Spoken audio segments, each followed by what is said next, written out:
January 19th, 2019 is when we entered the professional wrestling business with Press Start. When I think of those two words, Press Start, that means that we're ready to enter the game. That means we are ready to show that we are number one.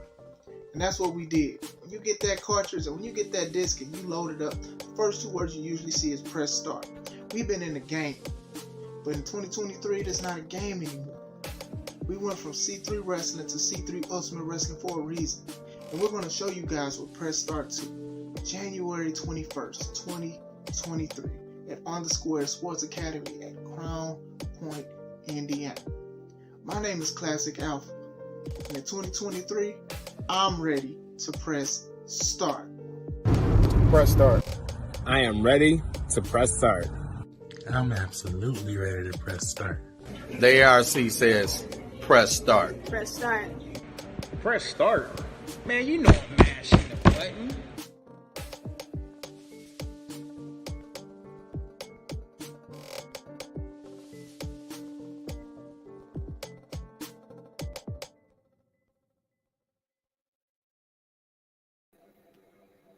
Yo, can y'all hear me?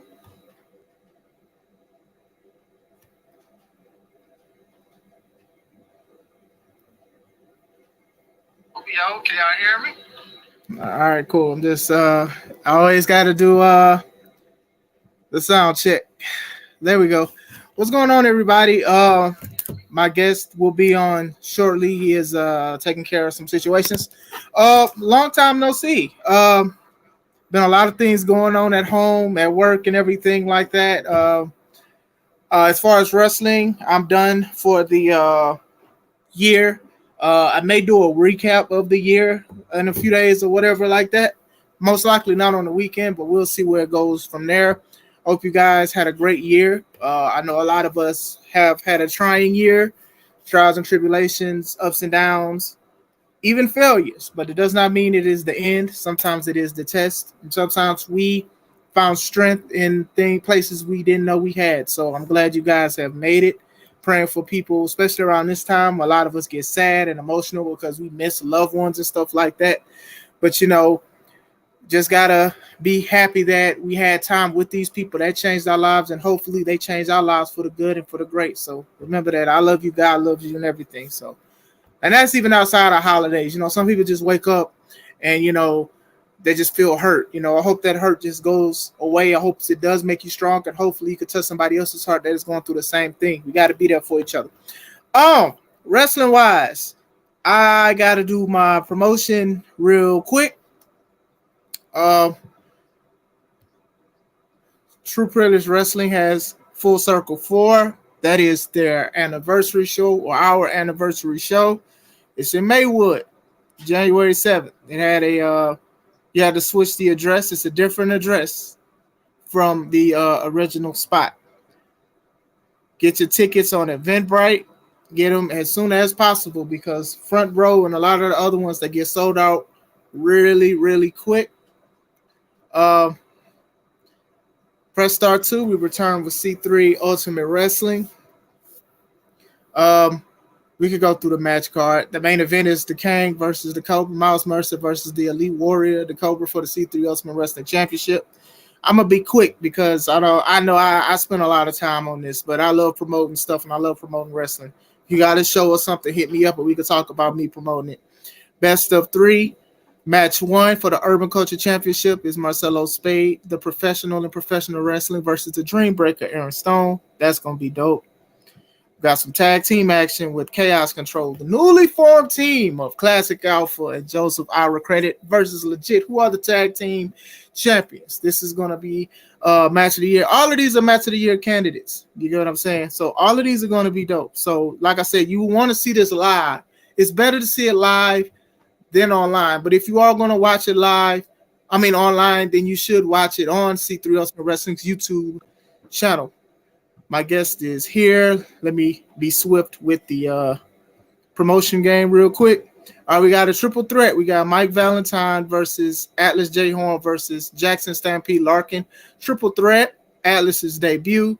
Larkin is here to prove something. Mike is always there to prove something. He's always ready. Then we also have Mike Strong versus the Ewok, one-on-one action, singles action. It's going to be a hard-hitting contest. It's definitely going to be dope. Last match that we announced was the C3 Ultimate Wrestling Women's Championship with Renee Van Peebles versus Jocelyn Navarro and Jocelyn Navarro's debut. Both of these wonderful women are very talented in the ring. They're trying to make the name for themselves. There are a lot of spots that they wrestle for. So I'm honored that this match goes down on C3 Ultimate Wrestling. And then you guys call me Alpha 2 Belts, as I am the Now That's Wrestling champion and the Mid-Valley champion. We have Winter Warfare. That's January 28th at the American Legion. You guys don't want to miss that. Championship celebration for me. Now and Forever. That's February 25th at the American Legion in Appleton. And then we also have March Melee, which is March 25th at the American Legion. Whew, man, tongue tied. I want to give a shout out to my sponsors for the show as well for C3 Ultimate Wrestling, Live Light Entertainment Studios. Got a lot of good things coming up. They have their book, Conquered Queen Amazons. I say it wrong, and I know it, but I know what I'm saying. I'm sorry. These guys are awesome. They sow seeds and stuff, and then they also have something that they want people to give back to and donate to for a wonderful cause. So when I get the information about it, I will post about it. You guys know I got their back. They just won the IFA competition for their pitch. I can't pronounce the name, but shout out to A Penny for Your Thoughts, Sweets for Your Soul. Second time that they are sponsors. Cookies, man, cookies on top of cookies. But other than that, let me get everything rolling. I'm going to put my guest on. I think I kept him longer than I needed. All right. What's going on, brother? What up, bro? What up, man? It's been a long time. Heck yeah, man. How you been, bro? I've been blessed, bro. It's good to see you, G. Man, it's good to see you, man. It's good to hear from you, man. I've introduced you countless times and even talked about the live we had before. But for the people who do not know who you are, because either they were under a rock or they haven't subscribed to me yet, who are you, my brother? I'm Jon'tae Kieth, man. One half of the Spirit of Detroit. If you know, you know. Been in the Indies doing this for a long time. You feel me? They should know by now. Oh, no, for sure. Like when I started looking more into the wrestling scene, especially with internet and the social media, you and Joseph, I got to get used to calling him by his name now. You guys were like the top tag team that I've seen and stuff like that. And I was like, all right, man, I definitely got to have you guys on the show and stuff like that. So I'm definitely honored that both of you guys were part of the show and stuff like that. So y'all are always family to me. So absolutely, man. That was definitely fun too. We had a good time being there. You always made us feel like family. You know what I'm saying? Yeah. That's why I always rock with you for sure. So you definitely you my boy. You already know. You know. Appreciate that. Yeah. It's it, yeah, man. To me, I always I promote that C3 Ultimate Wrestling is family oriented, and I don't mean that just for like the fans to bring their family and stuff like that. You know, in the locker room, try to make sure everything is professional and stuff like that. I'm not perfect. Some things mess up or whatever like that, but I try to make sure everybody's cool and safe. I'm like, you ain't gotta like the next person, but we all have a goal that we're trying to do. One thing can mess up everything, and that's something we'll talk about a little bit later. So. Backstory. If you guys haven't, please after this one, check out the Take Home podcast and the first interview we had, and we talked about money, making money, and certain things in wrestling. It's one of my highest. Well, it is the highest interview paid thing I've had, and I don't think that it's luck or anything like that. I think it was a reason for that. I think that people really wanted to know how could they invest. What is going on with the business and stuff like that. But before that, I do want to ask, how did you get started in the business? So if people do not know. I got started like really, really bold. Like sometimes when I tell my story on how I started wrestling, I just be like, it could have been so much. Like I could have started, you know, the right way, but I definitely started wrong. I started in the yard, like a lot of us did. you know. But it wasn't like wrestling schools were hard to find, because in this era, you know, wrestling schools are pretty easy to find now, because you can find them on like every corner. It's just that I wasn't a mark enough to know that. You know what I'm saying? It was always like, how do I get into wrestling?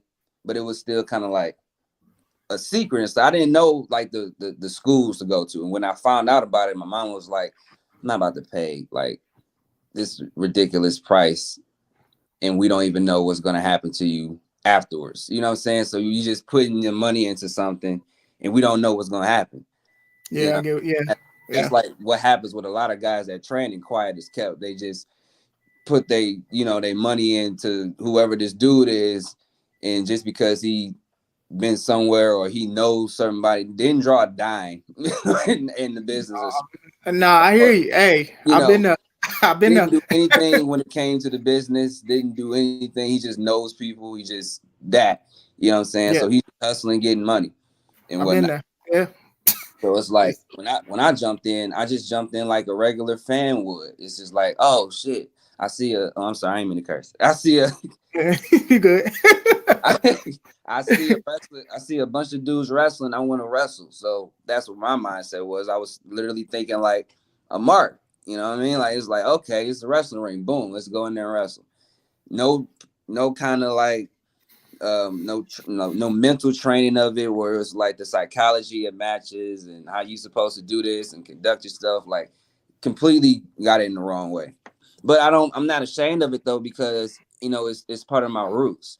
And because I learned from it, I can express on, you know, that wasn't the way to go. And I'm a living testimony at like, yo, like if once you smarten up and you understand like how the business is supposed to go, you'll look at it different. You get that perspective and you want to treat it as how it's supposed to be treated, like a business. Not, you don't want to treat it Mark Clown show. No, but I definitely understand. I know a lot of the guys who I wrestle with in Wisconsin and even areas around here, they started yarding, and that's what made them.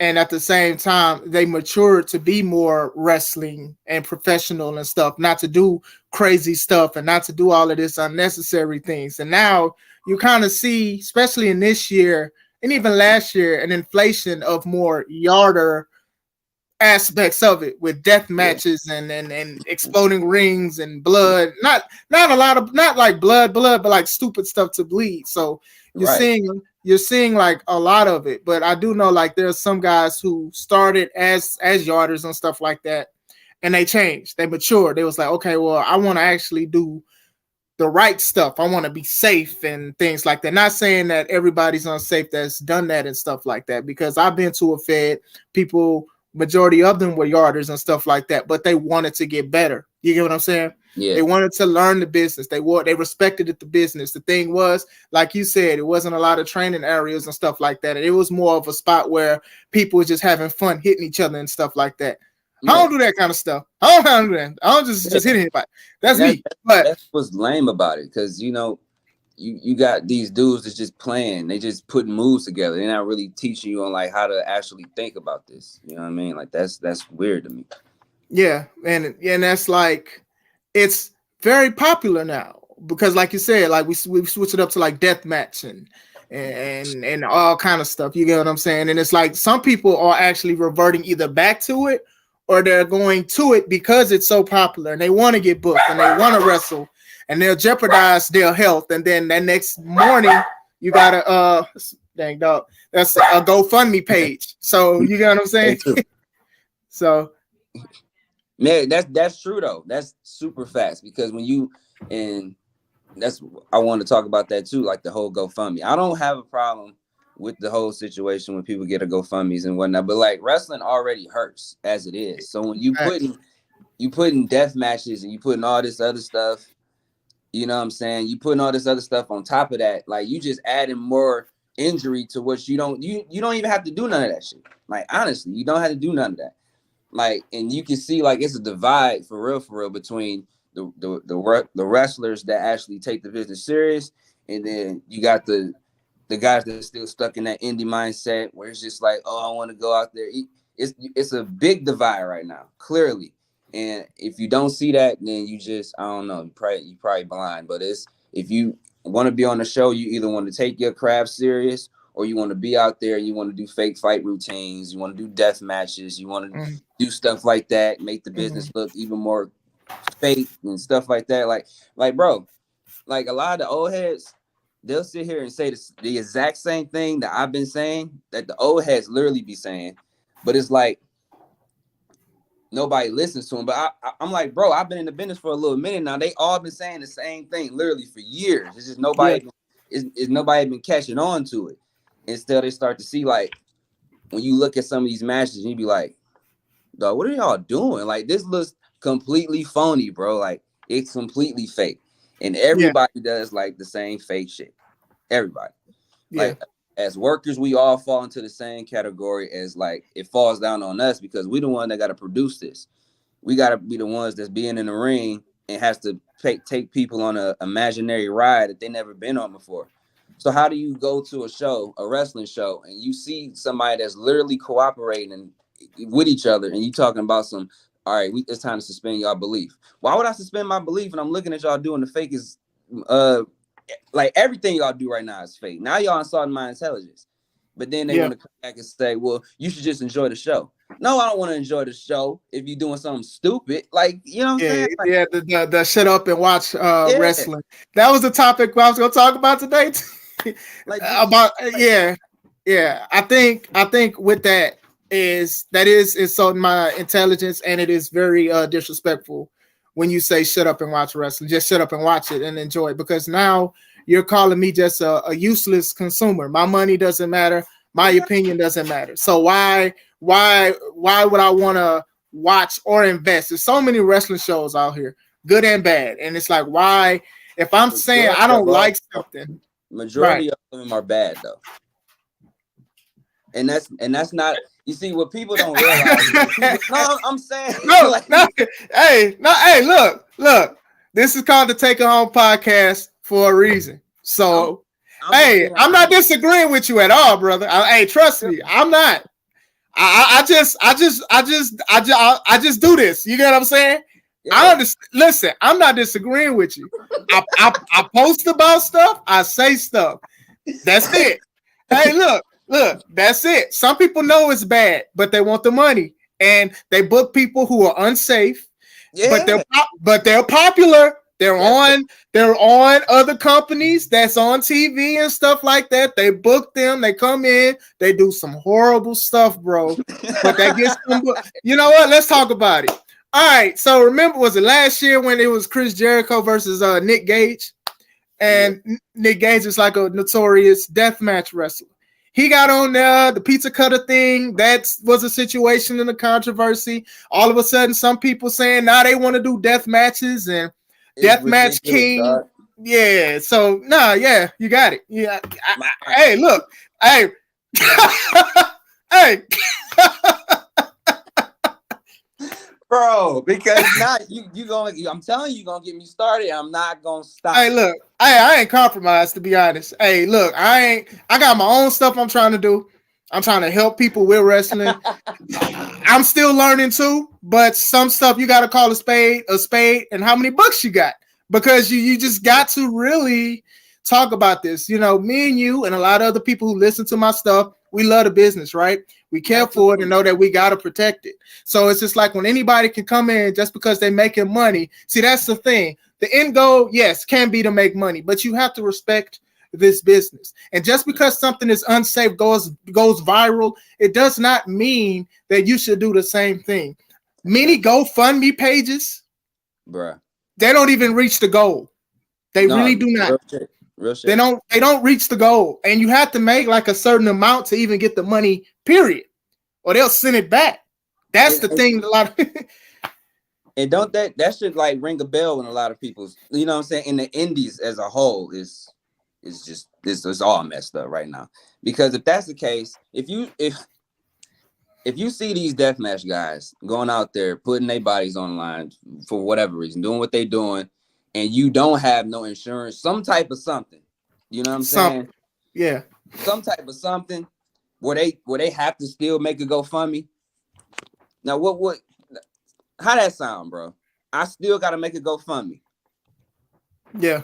Literally, I still gotta go out and do all these things just off for the love of the business. Is it that for real? Come on, dog. No, man. No. And that's what I'm talking about, like the psychology of this. Like, and I'm not trying to name drop, but I've learned from like some real like some heavy hitters. I'm mad that it took me to be like 29 to figure it out. but you learned it, but I've because you had cared. advice from like guys like Ming and the Barbarian sit me down and be like, yo, this is what's up. Or guys like Rikishi, or guys like Tito Santana. Like, I'm talking about like actual guys that were in the business. And they was just like, they were saying this even back then. It's just like I said, when you got that mindset, when you come in with the mindset that you just want to do a move, and you a mark, and you this, and it's just wrestling is just, you look at wrestling, it's just like, it's supposed to be like this, and it doesn't matter if it's fake because everybody else says it's fake anyway, so let's just be even more fake. Then when you go in with that mentality, you don't even think about business because you just want to be in a wrestling ring. Yeah. It's not, you just like, I just want to be a part of the talent show now, so I can show everybody I can. That's good. That's good. You know what I'm saying? That's good. Hey, that's good. And what you were telling us about a lot of these Hall of Famers giving you information. These are learning trees, and I've said for the longest since I started that I don't see a lot of learning trees in the locker room anymore because they look at the business and they see how disrespectful people have become. Yeah. These dudes wasn't wrestling every week, especially in the territory days. It was just big shows every 3 months sometimes. You get what I'm saying? So they really had to put on. And now you have social media, which can make you more money if you do it right. These people don't care. They don't even ask these people for advice. They don't go to these people and stuff like that. So some of these guys love the business so much, they're like, it'll never be the same, and they leave. That's a bad thing to me when you don't at least want a few guys that's been in the game. And I'm not saying they got to be on TV. People who, I know a lot of guys who wrestle for Windy City Pro Wrestling and stuff like that, that still come in and out and wrestle and stuff like that. And you have a lot of people that should be learning trees that should be there. You're supposed to sit under the tree and get everything. But nowadays, everybody's so sensitive because everybody's trying to make money and go viral and be unsafe at the same time. It ain't nothing wrong with, I feel like, because in this era, in this era, you definitely have to use the internet. Like, it's just, it's common sense. We all need the internet. Everything is digital. Like, even like the money is being changed from like not even having cash. You got to have credit card. You know what I mean? Debit card. Whatever. Debit, like, Zelle, right? Zelle, all that. Yeah. Towards, so it's like more towards that anyway. So you got to have social media for like everything. Yeah. But like, bro, you don't have to be thinking that you over it because you get a lot of likes and you may get a few shares and whatnot. That's mark mentality. Because no, man, like it takes a whole lot to really get people. When you over when people like I'm talking about coming from like, let's say Chicago or Milwaukee or Texas for a show to come and see you. That's how you know you over. If you ain't got all that type of stuff going on for real, where people is like clamoring to get to you and they want to, you know what I'm saying, they really need to see you perform and stuff like that, then you're not over. You just a popular indie guy that's going to end up getting on the show, and 9 times out of 10, you're going to end up putting one of the bigger guys over. And that's just how it goes. That's how business rolls. So that's the fact, You popping for the boys and yourself at the end of the day. Popping for the boys for real. You know what I'm saying? And I think folks need to start taking into consideration, like, dog, like when we jumped in, like a lot of guys that like the reason why there's no like leaders and stuff like that for real is because a lot of these dudes is my age. Now, I ain't saying I ain't a leader because I will never go out there and say I'm a locker room leader. Any dude that sit here and say he the locker room leader or something, 9 times out of 10 ain't the leader. Yeah, I've heard people. I'm like, bro, who is you? Who is you, bro? Not the leader. He just he's doing something. He not. But yeah, man, it's just all messed up for real. You know, they're all my age. So when the guys that's like around my age still got the same mentality, they're gonna teach these guys their mentality. So it's like there's no type of shift in anything because he's literally thinking like how my man's is. You know what I mean? That dude don't know no better. So he gonna teach the same dude. The mentality is just getting passed around. Nobody's trying to switch it because everybody's stuck in their ways. Maybe it's a millennial thing. I'm a millennial. I don't know. It's people just trying to make it, and just because it might work for the first and second person, that doesn't mean that it's gonna work for everybody else that do it. Exactly. Now you're showing that you don't have no personality. Like you didn't work hard on your craft because you wanted to do what everybody else doing. You know what I'm saying? Like, for example, when Cody went against Sammy in that ladder match, Cody's last match, Sammy did that cutter off the ladder. Perfect, right? As soon as I seen it, I was like, somebody gonna do this on this weekend or they're gonna try to do something worse. Next thing I know, I saw a dude, he like jumped off of like, I don't know, it was like at a theater or something. Dude jumped off and all of a sudden another dude came out of nowhere to try to hit him with a cutter and it looked sloppy and it looked dangerous. And I'm like, this is the kind of stuff that like makes my blood boil because it's like, y'all just thinking about yourselves in the spot. Y'all not thinking about the people that y'all falling on.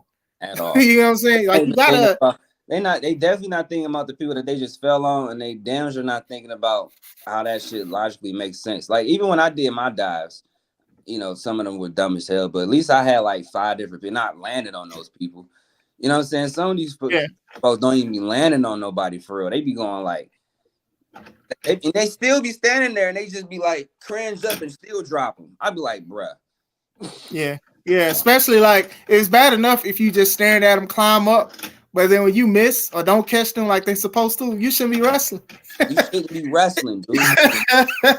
you shouldn't, like, you know it's coming. You're literally seeing a homie come up. Like, he's not going to probably just get down and see that you're scared and stuff like that. Yeah. We're supposed to take care of each other. Like I said, we don't have to technically like each other, but we're supposed to take care of each other at the same time. You have a reputation as well. Hey, this dude doesn't like catching people. You know, I remember The Miz. People got on The Miz because The Miz don't like catching people doing dive outs. I remember R-Truth got hurt. Like, that's a reputation that he has. That's why you don't see a lot of dive out spots on The Miz, because he's not going to catch you. You don't want that kind of bad reputation, because if you're not going to catch somebody that's literally putting their life in your hands, called Allstate, then you might not be booked no more. You know what I'm saying? And it's just like, why? And when you put it in that logic, like, why even do death matches then? Like, what's the point of all this, bro?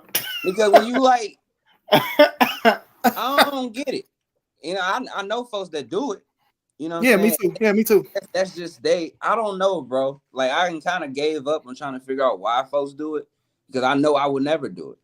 Like, there's nothing that nobody can sit here and say to me on why a death match is a good idea. You can tell me like, oh, well, it's part of the story. What story?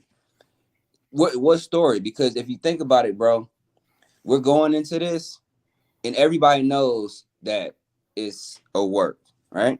But we're trying to prove to y'all that we really hurting each other, and we're also trying to prove to y'all that we also like don't like each other, but it's still a work. And we're really hitting each other with real objects on purpose. It's still like, when you have to think about all that stuff, because as a fan, I'm gonna look at that and be like, well, why would you just let this man hit you with like 5 different light tubes? And that's the thing. They'd be like literally be on their knees, breathing, waiting to be hit with the light tubes. Like, why? I'm like, why? If in retrospect, if this is a match, a death match, and we're supposed to quote unquote fight to the death, you're not hitting me with none of that stuff. If I'm looking at you, do it. And my thing is, maybe I think too deep about it this way, but like, why y'all ain't dead afterwards? Ain't nobody dead. Nobody injured. Like, you're not even doing like a long. Injured. They really injured, because that's what the GoFundMe's and shit be for. Right. Like you know, the storyline. It's not like you gonna wrestle the following week, both of y'all. Now y'all tag team going for the tag team death championships. Then they gonna post a picture on social media talking about, I just this was amazing. Everybody's full of blood. So they just proved that. So everything that they just did don't mean shit, because they taking pictures with each other. They just the whole match, they killed each other, did this, that, and the third, spreading hepatitis because they bleeding on one another. You know what I'm saying? We sent the fans home happy. I'm mad as a fan because that was the fakest shit I ever seen in my life. I just watched y'all just beat each other down for no reason. Yeah. Why would I hug? Why would I hug? Tell me. Right. Why would I hug my opponent that really was carving into my skin? Like in real life, if I'm fighting, right? Like you said, the logic. If we and you fight and you cut me with a glass, do you think after that we gonna dap up and be cool, like in front of even in front of everybody? Like you get what I'm saying? This is how families start feuding, bro. Like so because I'm be like, cuz just he put skews in my head. So I got like 35 skews just hanging out my shit, just like this, and I'm supposed to be okay with this and be like, yeah, man, you one of the best workers in the business. How? All right, this is passing the torch. This is passing the torch. I'm passing the torch to you, bro. All right. But to each his own, though. I just don't understand it. I don't. And this thing is, I try to understand. Logically, it just don't make sense. As a fan, you're going to look at that shit and be like, this is fake. It's the fakest. Like, I don't understand. I don't get it. That's just, death matches to me is just as worse as these karate fights. When everybody just sitting here and having whole Tekken fights in the middle of the ring and not selling. I hate it. The Eddie, straight Eddie XOXO combo on Tekken on the PS1. I know exactly. And then it looks. Yeah, it looks sloppy. Versus Kazuya every damn show, bro. It is. It's sloppy because the people anticipating the person to kick them so they can duck. So they already like in position to duck. And then the person who throws the kick, it's not even nowhere close. Kick is like literally like right here and they still ducking. And we see this like like on cartoons when you miss something, it got like a sound effect, like a woof. Yeah, like we literally you fan in the front row, right? You're literally fanning the front row with your feet because we know that you miss it. We know what the intention is. All for a back and forth missed kick. And we could say the international. If you do the international spot good, dope. Yeah. When you try to add all this extra Dragon Ball Z, Jackie Chan stuff, Jet Li stuff, when you do all that, trash. Because when you do all that, it's no different from everybody else that do it. Exactly. And you look just as phony as them. You look just as fake as them. You don't have a personality. And that's why, like, I know for a fact, I kind of shot myself in the foot over the years because I do got a lot of this. But that's my personality. You know what I'm saying? I can rely on stuff like that. I got a voice. At the core, bro, I'm a professional wrestler. I'm a wrestler. You know what I'm saying? So as a wrestler, I gotta have this. That's it. Yes. My mouth and you know what I'm saying? If you don't have, you gotta have charisma. You gotta have a mouth. You gotta have something that sets you apart from everything. Everybody flies and flips and do all the fake shit. What is gonna be different from you? Like Terry Funk said something like years ago. This is how I know I'm a nerd for wrestling because he said something. He was like, I can't prove that wrestling's real, but I can prove that I'm real. You know what I'm saying? And that's just like, that's how you got to go about it. You have to go about it like that because everybody going to have that, wrestling's a work. Well, you know what else is a work? UFC, boxing, basketball, football, all of it's a work. Where you think MMA came from? Quiet as kept. You know what I'm saying? MMA is literally professional wrestling. And then they even started taking more antics of professional wrestling, promos, tours, even with like Floyd and Conor McGregor, how like they went to like 4 different cities to promote the stuff. That was some WWE stuff with the flag, with the money, a lot of WWE stuff, like a lot. And that's the thing. A lot of these people call it fake, but they taking all the stuff from it to promote. A lot of these UFC fighters, they're not even that good. No. It's just that they got a personality. You get what I'm saying? Oh, this person's funny. It's funny. So let's give him a title shot, and then he'll win. And then now he's the face or she's the face. It's like you said. It's all wrestling. It's wrestling related, dang near. And that's what folks don't understand. That's why I feel like where wrestling kind of fell off at because over the years wrestling was like everything. I don't know, bro. It kind of was like everything was kind of like following wrestling in a way. But now wrestling is trying to follow everything else. You know what No, I'm saying? yeah. Oh man. Yeah. Wrestling is trying to follow the UFC. They trying to prove their legitimacy by trying to, and you can tell in the indies because everybody wants to be like the UFC. They want to be an MMA fighter. They want to strike exchange. They want to stand in the middle of the ring and not sit. You know, they want to do shit like that. Palm strikes. Yeah, that. Grapple, ground and pound grapple. Looks fake. Like there's so much space. It's so much space between their leg locks and head locks and stuff. The submission stuff be sloppy. I don't understand how you was a submission specialist and you're not even perfecting your craft. You know, because you got them thick MMA gloves and you think you're doing something. Not doing anything, man. And that's why psychology in matches is the most important. To me, anyway, in wrestling, the most important thing is psychology in matches because if you're gonna put something together, it has to make logical sense so that the fans can register with the fans. You know what I'm saying? Like that's business 101 for real. Like, all right, so if me and you had a match and whatnot, how are we gonna get people invested? Okay, so who's the baby face? Who's the heel? I'm smaller. I'm gonna 9 times out of 10 be the baby face. You're gonna be the heel. So what's gonna happen? We're gonna get these people to really hate you, and we're gonna get these people to really like me, and we're gonna make this match makes as most sense as possible. That's exactly what it is. When I think about it as a wrestler and even a promoter, right? I take myself out of those titles and be like, when I'm thinking of what I want to do, what I like it as a fan. Right. Well, what I do bring fans back because you want them to also come back. Exactly. I think that people miss that part. You want them to come back. They want to be acknowledged. They want to be appreciated. They want to know that they spent they 15, 20, whatever even if it's $1, they want to know that their money was money well spent. You know what I'm saying? Exactly. So I'm always, and I'm not saying I'm perfect because some stuff mess up and some things do go flat, unfortunately. But at the same time, I do think of it as you want these people to come back. You want to be consistent. Yeah. You know what I'm saying? Throwing moves together with no personality is not consistent to me because everybody's doing that. So nobody stands out. Facts. Nobody stands out. That's why everybody bland as shit. Damn near. You know, it's like no, for everybody. Well, not everybody, because I get what you're saying. No, I get what you're saying. I just want to, I just want everybody to be like, yo, like, can we get to where it's just like we don't have to make this shit look as corny as possible? Because everybody, like, bro, like nobody watches wrestling. I'm in the real world, dog. I see how folks react to this shit.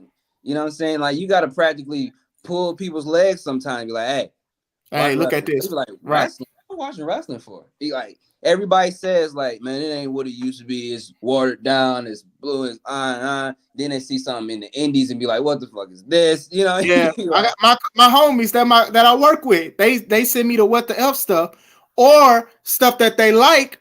It's the old stuff. The old stuff when we was coming up as kids. They not like, Chris, watch this. They watch my stuff and they, and I asked them because I'm trying to bring them as being more fans, and they came to one of my shows when I beat my wife. Yes, but anyway, but they tell me like, hey, this was good, and then they show me clips from old wrestling, WWE, WCW, and stuff like that. They're not looking at like the current stuff, and nothing is sticking to their ribs because they're just looking at the crazy stuff. And I hate that because it's not their fault, but that's what's promoted, the unsafe stuff. And that's why all these people want to do some unsafe stuff, the GoFundMe era. That's exactly what it is. You know what, bro? You remember when Nas made Hip Hop Is Dead back in like 2006? Yeah. It's the same shit that's going on with wrestling. But I understand that analogy because he wasn't saying that, hip hop as in like you rapping, like there's no more rappers, like they're extinct, like they're dead. He wasn't saying it like that in that aspect. He was saying it's just like the principles and like, what I'm saying, like what it stood for and like how it used to be, like that's dead, like, and that's wrestling. Because what's really dead about wrestling is the believability in the wrestler. There's no wrestler that you can hold on to and be like, That's who I. And we can't. I mean, can we say Roman Reigns for real? Because he's part of the WWE machine. Forget the machine. You know what I'm saying? Forget the AEWs and the WWE and that's it. Forget those two. You know what I'm saying? Look at the wrestlers that's not being, how can I say it? That nobody really cares about for real. And that's not a diss. It's just like an observation. Nobody cares about the wrestlers. You know what I'm saying? Yeah. Because they're not interested enough to be cared about. Yeah. But And that's the problem. Like, as a professional wrestler, your job is to sit here and make sure that the fans want to come back and see you, because everything that you do is for them. You know what I'm saying? So if they're not investing in you, how are you making money? How are you doing anything? How are you helping the business and whatnot? Like, the real help of the business is when you can be a good hand, but like, we mentioned this before on your show. It's when, like, back in the day when they had Austin at the top. You think some of those dudes was really hating on Austin? I mean, yeah, 9 times out of 10, they probably wish they was at the top spot, but they knew it helped. as a business, It helped. Austin needs to stay over because he's helping. We eating good off of Stone Cold. Yep. We eating good off The Rock. So why would I'm not about to, what? Okay, business is business. It is what it is. That's what's awesome about wrestling. You know what I'm saying? The foundation of how all this was supposed to go and what it stood for, I feel like that's dead. So in that aspect, I feel where Nas was coming from, he was like, hip hop is dead. It lost what it's really about. You know what I'm saying? Professional wrestling is kind of dead because the talent show era is upon us. The GoFundMe talent show era. Yeah, the GoFundMe talent show era, the viral, all that. It's not the business. You know what I'm saying? The business is when a company is sitting here, they got a guy and they working around that guy in that heel so they can, profit off of that. They building a guy, got everybody around, you know what I'm saying, so he can work with, so he can build a company. It's just like the NBA. If you got a roster full of people and you got your top star, who you gonna help your top star, and you gonna give him some people, right? Yeah, you gonna get him a team. Yeah. You know I know somebody the face of the NBA, right? People are gonna look at the product in general, especially if they're going against other teams that he's not even playing for. They're gonna. Some people buy tickets. Let's say for the Bulls game, you might not be a Bulls fan, but you might be a LeBron fan, and you're going to go see LeBron. That's how it's supposed to be. It is. You from Chicago, so you. I'm from Texas. I live in Indiana, though. Yeah. Oh, okay. Yeah. But you in Indiana now? Yeah. Okay, all right. So let's say the Pacers then. Say fucking let's say Paul George, right? Let's say Paul George comes back to Indiana. Do you imagine, like, that's good ticket sales right there, right? Yeah.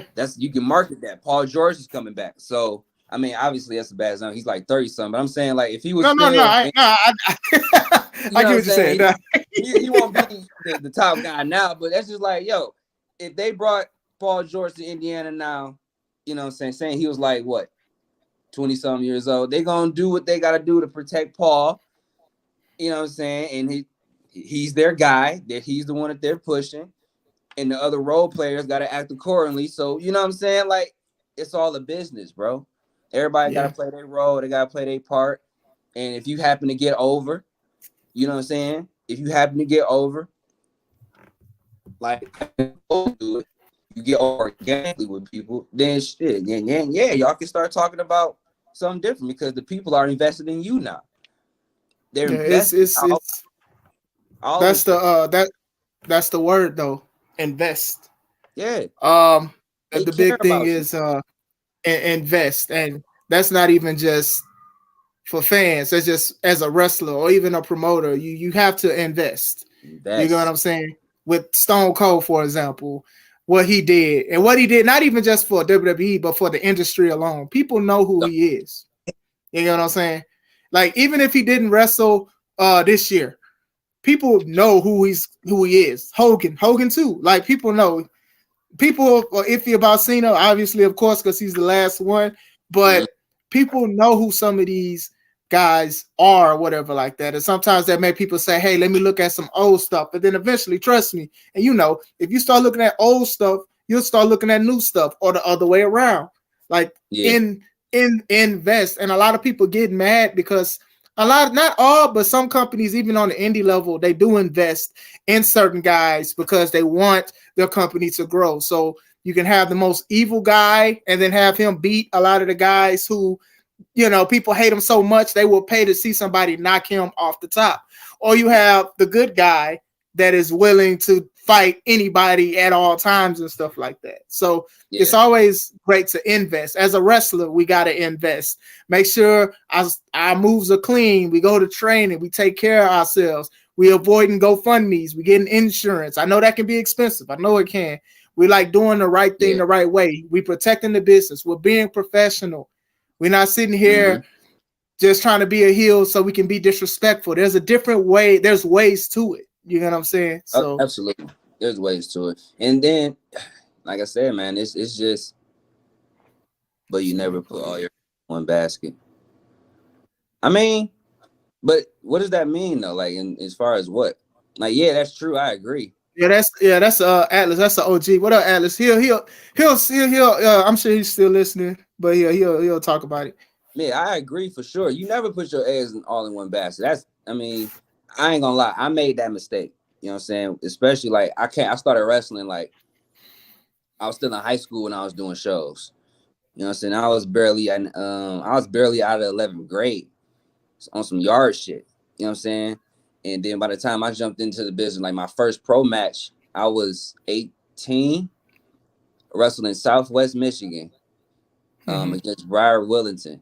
And he I was like 18. So that was my first match. So at that point, I still had the mentality. It was like, oh, I gotta wrestle everywhere because I gotta pay my dues and wrestle for like $10. And when you don't have to wrestle, that's some bullshit too. I don't care what nobody says in the indies, bro.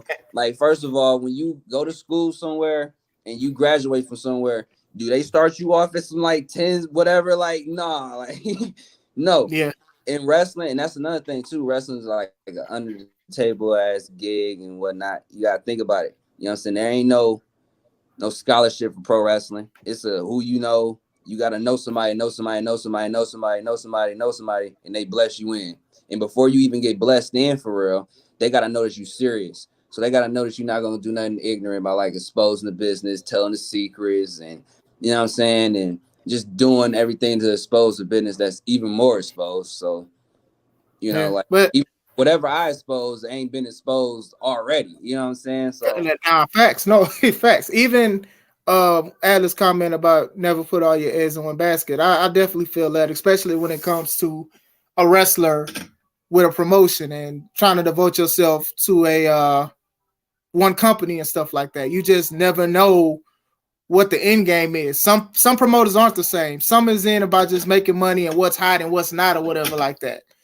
And all it takes is one person, negative person who they friend, who they ride with, and say, hey, this person did this at another company. He not for you. And then that person will really believe who they ran with, even though that person is rotten. You get what I'm saying? So that's the kind of thing. You know, with wrestling, we give our all for performances and stuff like that. But at the same time, we gotta keep some of ourselves, if that makes sense. No, absolutely. I think that so many people retire or they hate the business or they regret the business because sometimes we love it so much we feel like he don't love us back. You know what I'm saying? That's with anything. That's with music. That's with anything that you put. I mean, having booking options. Oh yeah, I feel that. Yeah, I feel that for sure, bro. But damn, I lost my train of thought. What you just say? Shit, I was saying about wrestling for other companies and stuff like that, and then they like you and they support you, and then you love it so much, but then sometimes the business don't love you back because of like bad things that happen. A promoter lie to you, or somebody use you, or something like that, or you feel like you're not getting the respect you deserve, or you paying dues and you feel like you're not getting nothing back. So basically, like saying you love it so much, but you don't feel like the love is returned. So absolutely, and that's you know how it is, man. That's in life. Yeah, that's definitely. Hold on. Yes, when you get a degree, depending on your major, you're playing dudes. But that is true too, because what do they far as interns go? Like that's the thing too. I know, right? Yeah. Because once you graduate, you can you still be an intern, don't you? You don't get paid for that, right? It depends on what the profession is, because I know like some interns get like little to nothing, Right. depending on what exactly it is, because most of the time it's just for the experience more than anything. Sort of like prereq in a way, like school, like you might not need this class or you might not feel like you need it, but like intern, I think is a little more complex with that situation. Right. And that's the thing, pro wrestling was when you get down to the history, like I'm talking about the deep rooted gutters of where professional wrestling came from. So, you know what I'm saying? It didn't. It's a carny way of living. You know what I'm Yeah. saying? All right. It's about. Okay, he answered about the intern. I'm sorry to cut you off. I don't know. I was reading it too, paying your dues, so to speak, and I appreciate that comment too. Hell Yeah. yeah, that's what's up. But yeah, man. When you get down to like the deep rooted of pro wrestling, like I said, it's carny. You know what I'm saying? It was all a hustle. These dudes was just like, man, we out here, they're bored as fuck looking at these little work matches that we're doing. We gotta spice things up. So they created characters with people. TV was hot. So you They had get a somebody. language too. Yeah, there was a Yeah, language. exactly. Wasn't really saying the terms and stuff like that to fans and stuff. It was a code basically. You get what I'm saying? And So it was so protected, you know what I mean? Like just getting into it was hard. Like I ain't gonna lie, like for somebody like me to even jump into the business, you know what I'm saying? It's a blessing because I don't know if they even would have allowed me back in the business. You know what I'm saying? It would have been way harder for sure. I'm not as big like that. They would have been like, oh, you got to do something extra to prove that you even want to even be a wrestler. You know what I'm saying? So it's way different. And that's, I don't know, man. Like wrestling is one of those things where you just like, when you get so far and deep into it, you kind of lose yourself in it. And you definitely got to get yourself out of it. It's just like you said, you got to know when to separate the worker from the real you. You know what I'm saying? Yeah. And that's the biggest thing that you got to do. But wrestling always been carny like, you know what I'm saying? Like it's real mafia like too, because it wasn't even any contracts involved in wrestling before, you know what I'm saying? All this other before it got all Kevin Nash and stuff like that. They're the ones that really like had a real contract things going on. Hogan was like the first dude to sit here and break the contract law and whatnot, but like everything was good on handshakes. It was a handshake, and that's what it was, especially in the territories. Yeah. On. Yeah, man. Like I ain't gonna lie, Nash and Hart, they had a, we could say it's a crook contract, but that was a good contract. Hey, y'all pay this person this much, you gotta pay me this much too. Like, hey, I mean, like and then I can't really fault it because like, yo, you gotta do, and you got families. Take all into consideration. Like you gotta feed your family somehow. I need some money. You want me to do this? You want me to do that? Then all right, pay me. I can't get mad at somebody that want to get. You want me to stay over here? All right. You paying how much? You paying that dude how much? Bet match. So exactly. match. So yeah, I definitely understand that. Has anything changed for the better since the last time we talked? No. In the business? No. I had a feeling he was gonna say no. No. Like, because everything is still the same for real. You still got the same matches. You still got the same promoters that's confused. You still got the mainstream wrestlers that just don't care. They getting paid. They like, man, whatever, bro. Like, unless I'm getting fired, then I ain't about to, Yeah, I'm pretty sure a lot of those dudes up there know that ain't nobody really watching this shit. Yeah. You know what I'm saying? They know They like, Yeah. man, you know, ain't nobody really watch you. It's you know, like when we kids, they say, "What do you want to be when you grow up?" And a lot of kids used to say rich and famous. So, you know, I wouldn't say about the famous part, but like more about the rich. They And then rich. even that is like because of people talk about how much they getting paid and stuff. Like even like the Mandy Rose situation, they talk about how much she getting paid off her other site than actual WWE paying her. So, you know,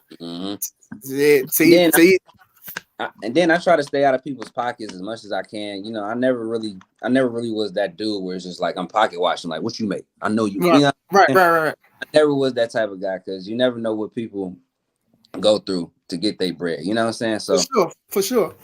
So it's just, but it's when I see some of these people, I be like, how the fuck, like, how are you? How is he on TV? Or how is like, what are y'all doing? Like, and that's just if you go to AEW, like it's just another indie, bro. You know what I'm saying? Well, who can you learn from? And that's how I think. Like, if I go somewhere, like, bro, for one, my family gotta get taken care of. You know what I'm saying? I have to be taken care of. And nine times out of 10, like this match has to make sense. It has to make sense, bro, because I'm not about to just be out there looking stupid. I know how this business goes, so I want to go out there and I want to get over with the people. I want them to feel me. I want them to understand, like, all right, yeah, I feel where Jon'tae coming from. I'm about to go see Jon'tae because he the underdog. Shit, he ain't been through so much.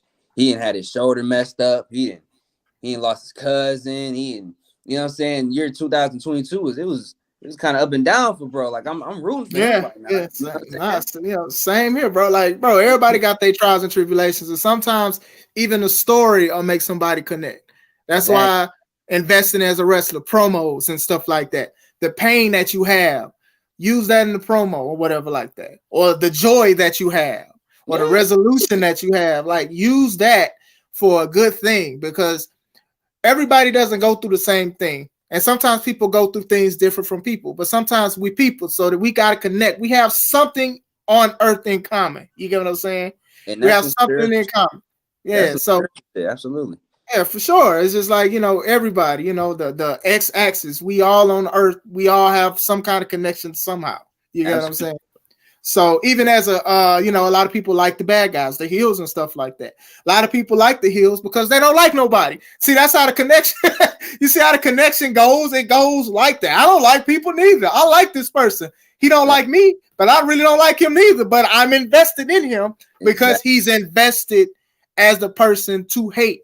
You want to hate this guy. Oh man, I'll pay money to see somebody hit him in the face. I will pay money to see somebody kick him or do something, or him lose that title that he says he loves so much. Damn, that was a good one, especially for a heel champion. I would pay money to see somebody take his prized possession away from him. Exactly. It's none of that now. I want to say it's none. It's little to none. Now, bad guys, they go online and say, hey, I'm a good guy in real life. Exactly. And they just like, bro, they just completely just take away any belief that you had, even if it was this much, it's gone now. Yeah. Oh, so you're really a good guy for real. So I was just like, this is fake. Huh. This is fake. Sure. So I'm just going to support. Basically, I'm just going to support you do moves because I know you like this in real life. Yeah. You know yeah. But support is something that is it's needed in wrestling and stuff like that. But with support, you should want your fans or even friends and family to show up to show how invested you are as a wrestler. You want these people to come back. You want, if you want to make money, for sure. And I think that I think they want to make money for real. I mean, they want to make money, but they want to dress up. Exactly. They want to dress up. You look at there's no who is original though. Like even the Bullet Club is a damn like this shit. Like that's not even theirs. You know, people get mad when people get mad when people say that.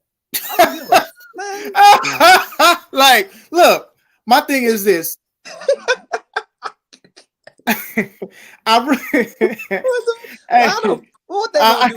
Hey, look, I realize that a lot of things aren't new in wrestling. You know what I'm saying? A lot of things are rehashed or repeated.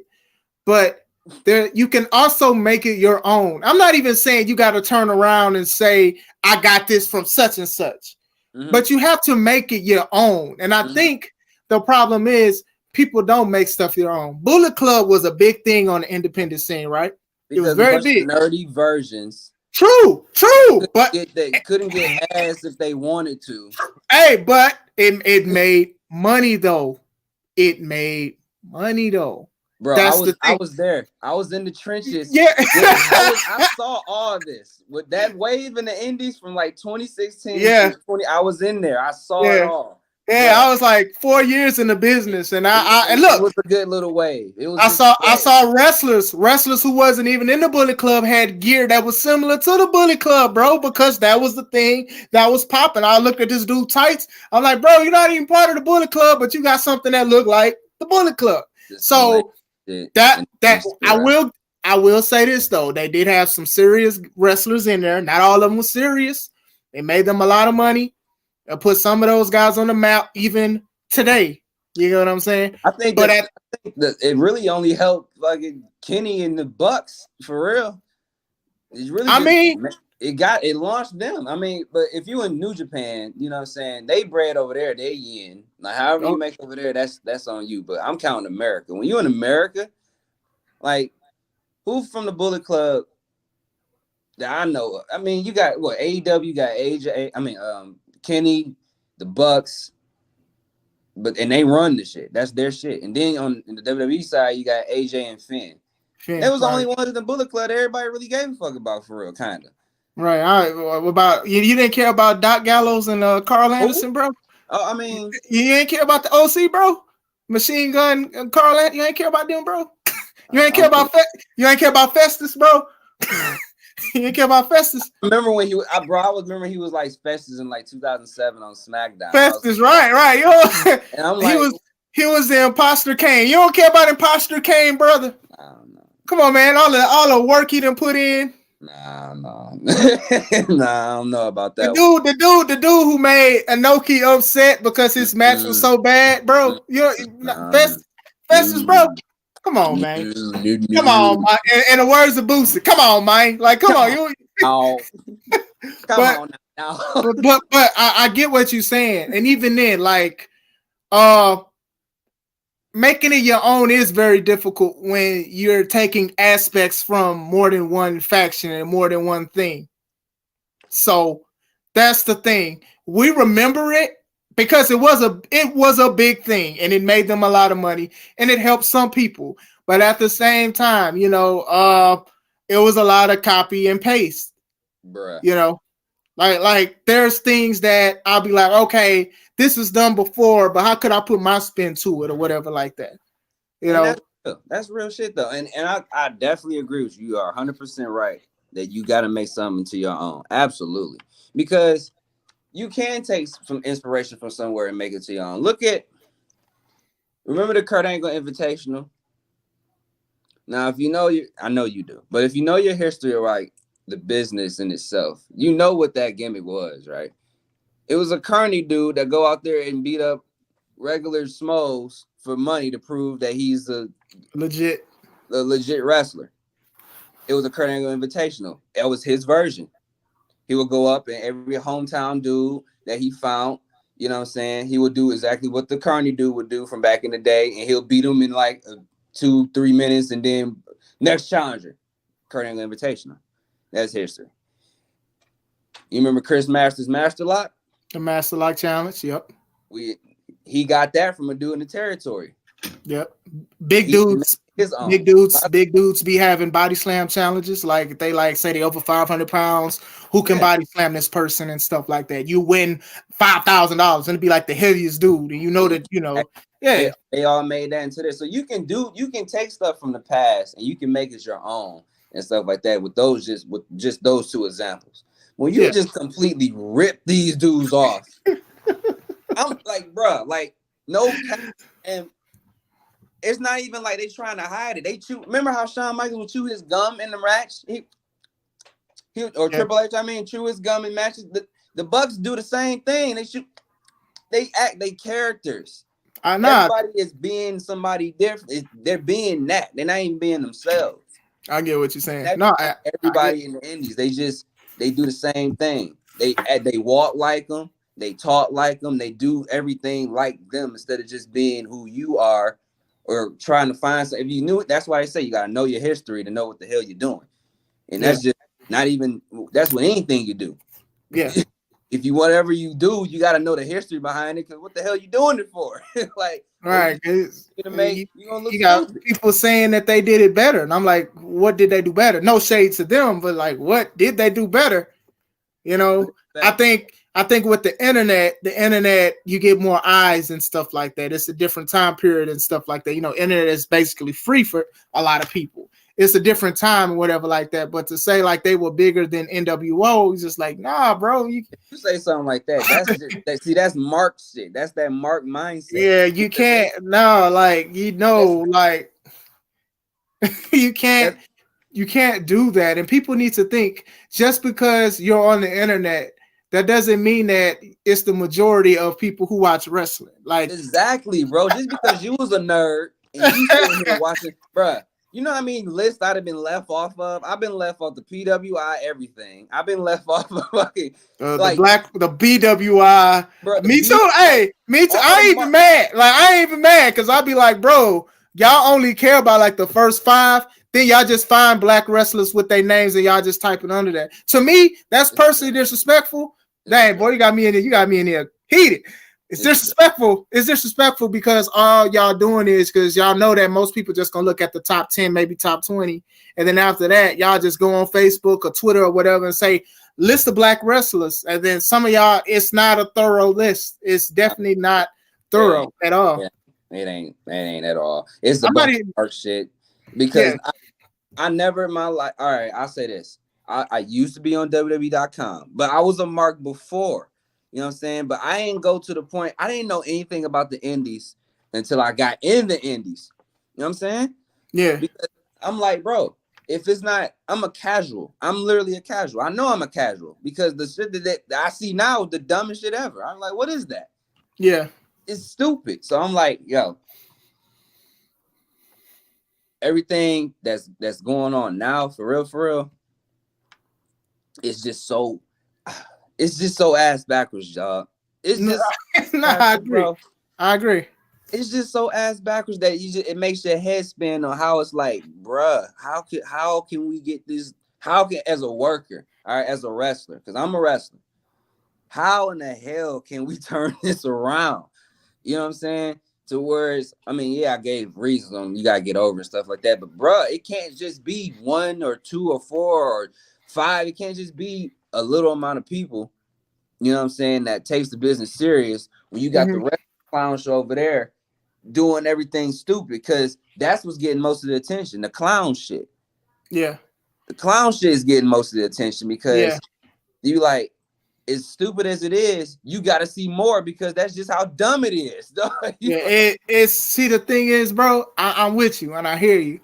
But in order for that to happen, you have to have people that are devoted and consistent. We can get 10 people right now. By next week, it'll probably go down to 5 or 6 if some kind of opportunity come in from those companies or certain people that want them to do some crazy stuff.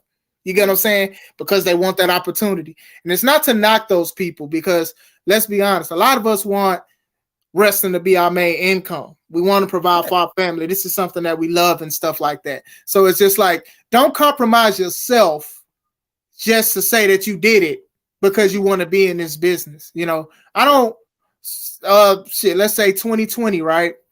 Wasn't really wrestling in a lot of places. And I was fine with that. I didn't feel like starting over.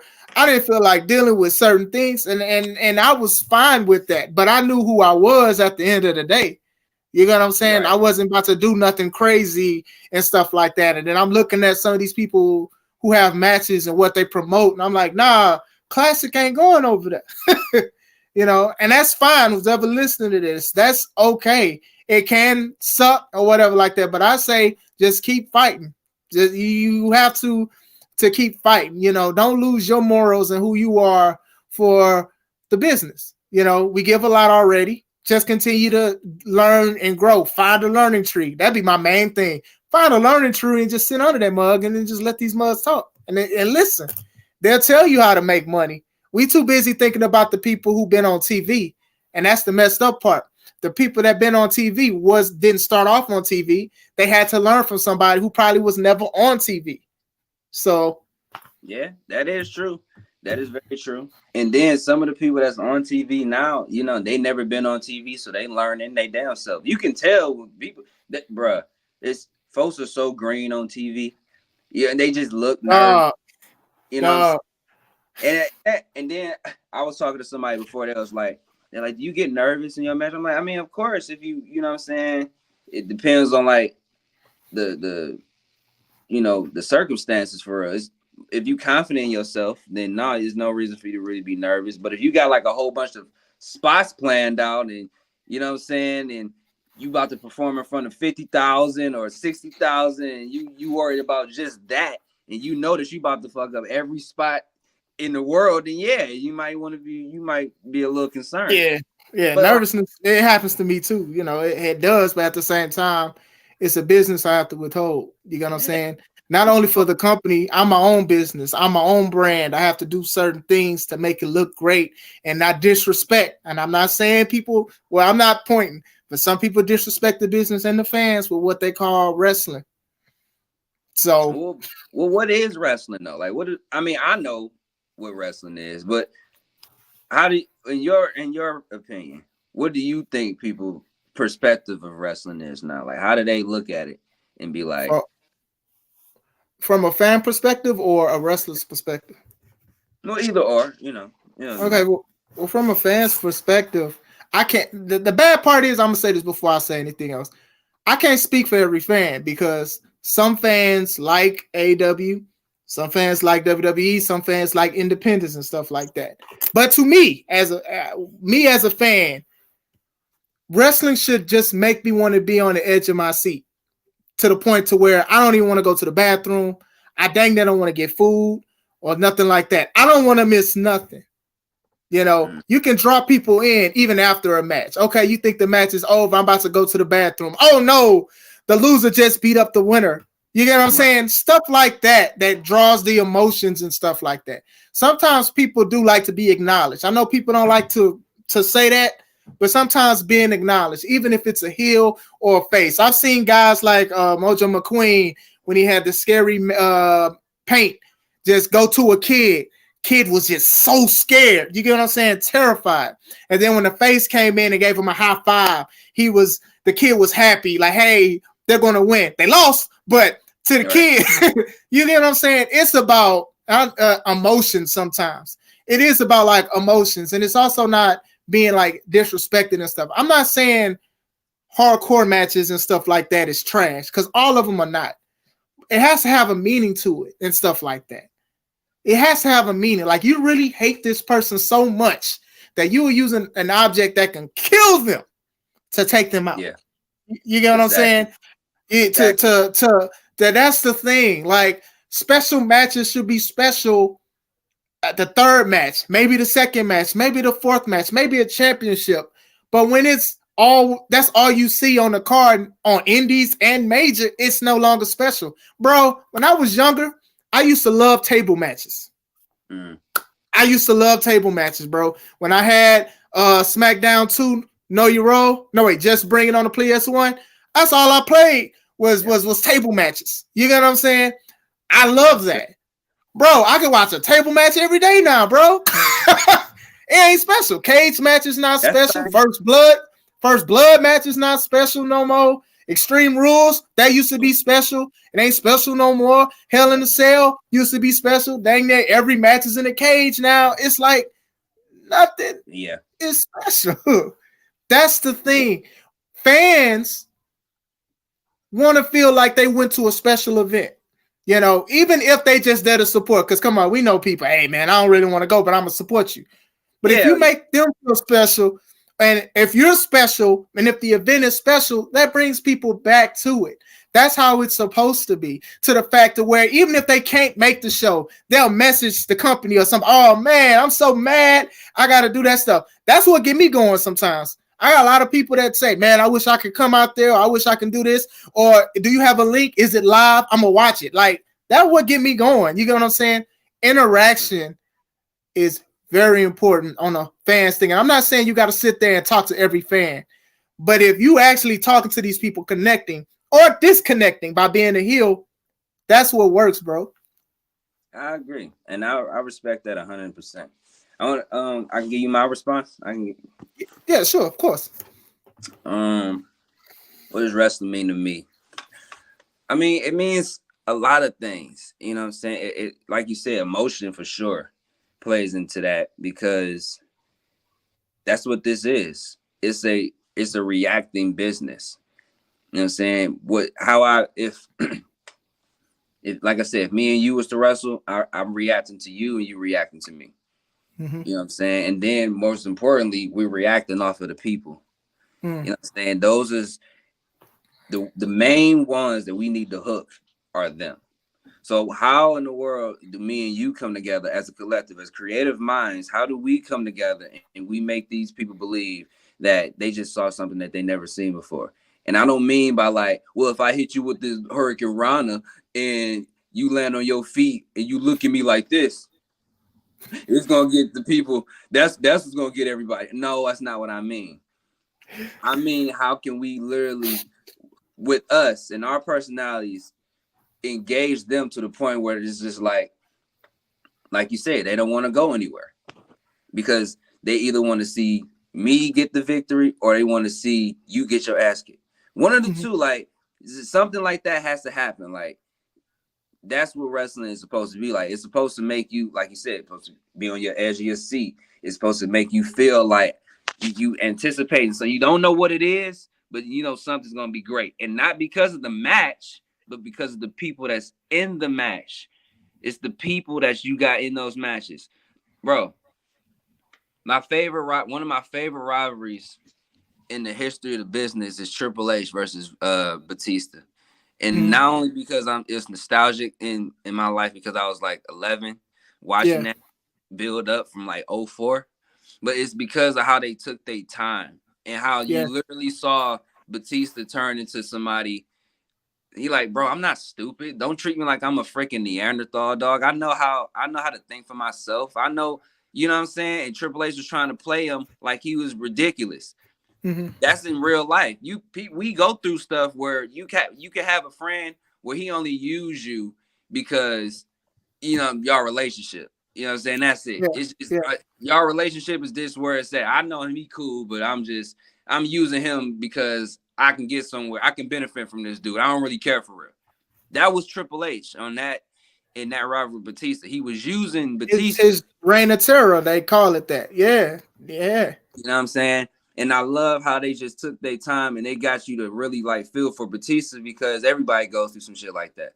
The contract and everybody get betrayed and be like, damn, I thought you really loved me, but the whole time you only using me so you can get something out of this somehow. All right, I got you.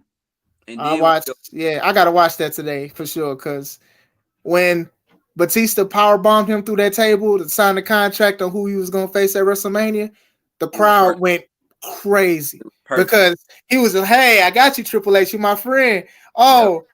When he did that, they lost it, bro. And it was organic. Everything wasn't rushed. No, nothing was rushed. And the people, everything registered with the people, because like I said, they fell for Batista. They like, bro, like that's your man's, but he treating you like you stupid or something. From a bad guy group, right? And from a bad guy group, how low did you get? We already ain't shit, but he even more worse than you. That's what I'm saying. Like it's supposed to get you to the point where it's just like real situations. That's why they say real situations draw money because that's real. I'm gonna put this on here. There's some comments I'm gonna say earlier, but I want to speak about this that Martel he put because I actually agree with him. The reign of an amazing heel run talking about Triple H. Okay, I agree. Now I do know obviously he had the belt for other reasons besides being a great wrestler, but it also contributed to Batista's winning. That made it more special because like you're paying money to see this guy take away who was the king of the bad guys, which was Triple H at the time. You get what I'm saying? Absolutely. You know, and Batista, everybody got behind Batista so quick when Triple H, when they found out he was playing Batista and Batista found out and stuff like that. So a great way to end that heel run was Batista. Now, I know Triple H lost the belt a couple times before that and won it back and went through the heavyweight and the world title and stuff, but this was a perfect way, and I can't even see it going any better than what they did. So that was beautiful. It was really well done. Like one of those stories where you just like, damn, like that's when you should sit here and say, I love professional wrestling because that was the payoff was good. Everybody was made a star. You know what I'm saying? It wasn't nothing goofy. It wasn't nothing stupid. It was just that. You know what I'm saying? It's obviously other elements I ain't really get into, you know, through it, but that's like the gist of everything. You know what I'm saying? Yeah, the only blemish about that run was the Booker T situation. But other than that, I let it go. You know what I'm saying? I let it go. I don't want to say when Batista won, I forgot. When I was a fan, I did.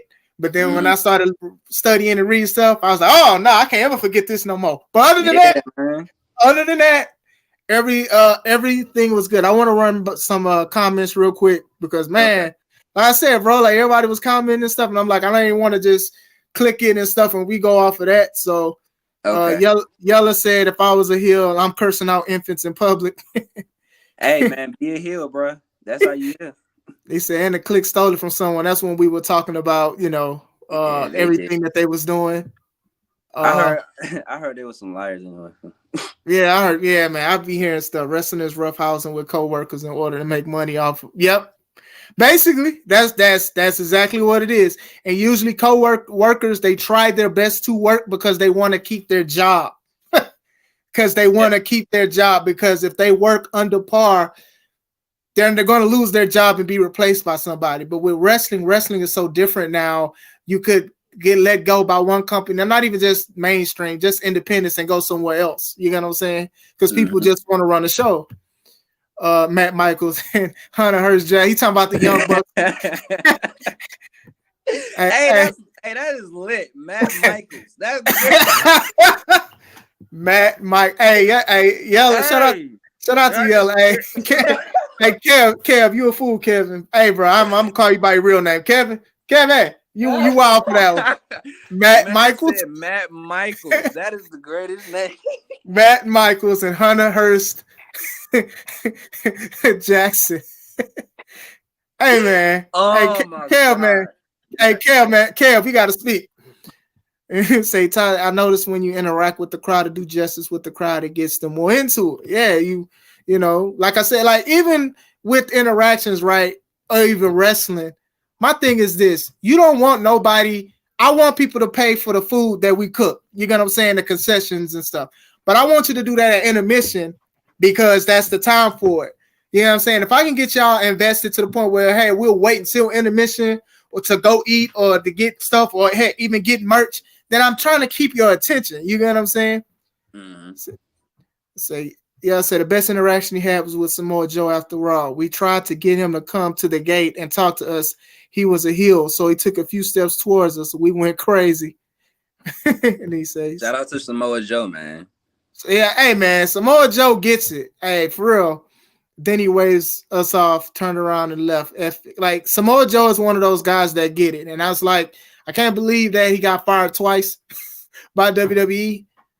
But he definitely gets it. Promo-wise, he's believable. Like, ain't nobody going to him saying that wrestling is fake. I don't think nobody's just going to go up to him and just straight disrespect the business. Like, he's just going to be like, okay, his promo talk, how he talks, hey, man, like, he's one of those dudes. He's one of my favorites. Another point is how, like, is like how The Rock, when he faced Cena for the first time at Hogan, to have the crowd so split from different generations, it was magical. Yeah, that was beautiful. That, man. The audibles they called too. There were audibles called because Hogan was supposed to be the heel, but then when they found out that when they saw that people wasn't gonna boo Hogan, The Rock had to turn around and be heel. Yeah, man, bro, that's magical moments right there. And The Rock did he did what he was supposed to do, and it should have been the main event that year too. The way it went, the way it went, the way it went. Jericho and Triple H can't. Come on, no, they can't follow that. It's all right. Sean C. Red says no, but my cookies. LOL. I don't know what he's talking about. I know he's talking about one of the sponsors for the show. He's one of the sponsors that people don't know, and they make him and his wife. They got great cookies. But I gotta try him. Yeah, he'd be very inappropriate when about that. So maybe that's what he's trying to say. Lacey Red, you wild for that. But anyway. But no, going into it though, because I don't want to keep you long, but oh no, you're good. I love it. Yeah, the business people will look at this, right? Because people love to have a preconceived notion, or they like to listen to like one thing and then automatically just assume we just somewhere else. So my thing is this: I will. I low key got to put an order in. I get paid Friday. A lot of people will like look at this and just assume or just think that we just crapping on the wrestling business and stuff like that. And it's like, we're not really crapping on it. We just calling the crap out that we see. We can sit here and be like, we not perfect. We messed up. Sometimes our mind slips and stuff like that. And we'll be like, why did we try that? We can literally sit there and admit that as men, as wrestlers and everything like that. But then at the same time, if something is bad, it's bad. If you look at your favorite NBA player and they have a bad game, you're going to say, dang, that was a bad game or whatever like that.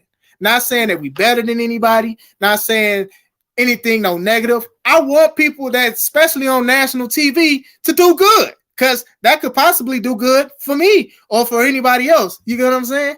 Absolutely. Now, it's like you said, so many people that's green on TV. Yeah, green on TV, and it's just like that's how you know either some of the vets then kind of just gave up and they just collecting the check, or you just know that the business is, as a whole, is just nobody gives a fuck. You know what I'm saying? Because I mean, look at AEW for like, let's just concentrate on AEW for like a second, right? Okay. AEW got majority of their roster is indie dudes, right? Correct. So you take the indie roster and you split that a little bit, and you got the guys that actually was in the business. You got Jeff Jarrett, Jim Ross, Sting, Shivani, Taz. Well, you can say Mox. You can say Moxley. Yeah, okay. Danielson. Well, like you get what I'm saying when I say it. I don't want to talk. I talked about Moxley before, but I get what you're saying. Definitely. So you got those guys. I'm talking about just off those 5 alone.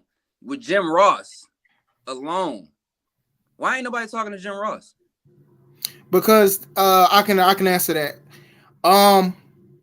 Ross was, especially at the beginning, he was very vocal about things he didn't like about AEW. So what happened was a lot of wrestlers on the AEW roster, they took to their Twitter machine and they kind of was like dissing Ross. And a lot of the fans, they don't like how he commentates because sometimes he messes up. And he messes up a lot. So you can take him off the commentating table, but he still is a learning tree. This man knows what it is and what it's like. He's helped develop stars and stuff. You get what I'm saying? I do think, and then they also got on him because he said that Randy Orton was one of the greatest wrestlers of all time. This was the time where Kenny Omega was the AEW champ. But a lot of this was the time he was in AEW and Kenny Omega was the AEW champ, and people got mad at that. So they literally made this man say on the Double or Nothing pay-per-view, because it was Kenny Omega versus Orange Cassidy versus Pac. He literally said, if Kenny Omega wins this match, he's the greatest wrestler of all time. The way JR looked, as if they made him say it, it was crazy to me, bro. That's learning tree. One learning tree though. This is your learning tree. You get what I'm saying? And they got somebody like Jim Ross and all those guys I just named or whatever. And if they got them to the point where they just like fuck it, then that's how you know that is a toxic environment to work in. You know what I'm saying? And just forget the stuff that we already know about with Punk and stuff like that. But like, yo, that's a toxic ass environment. If you're a worker, bro, and you take your shit serious, why would you want to go somewhere like that?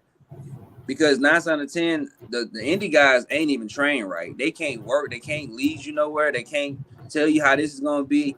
Bro, some of those dudes up there, I've wrestled some of them. Yeah. You know what I'm saying? Yeah.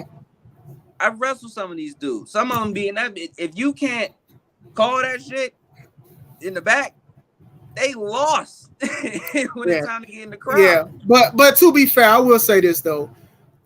WWE to have some treacherous stuff they do too. And I want to say this because I know people gonna say it. I'm gonna say it.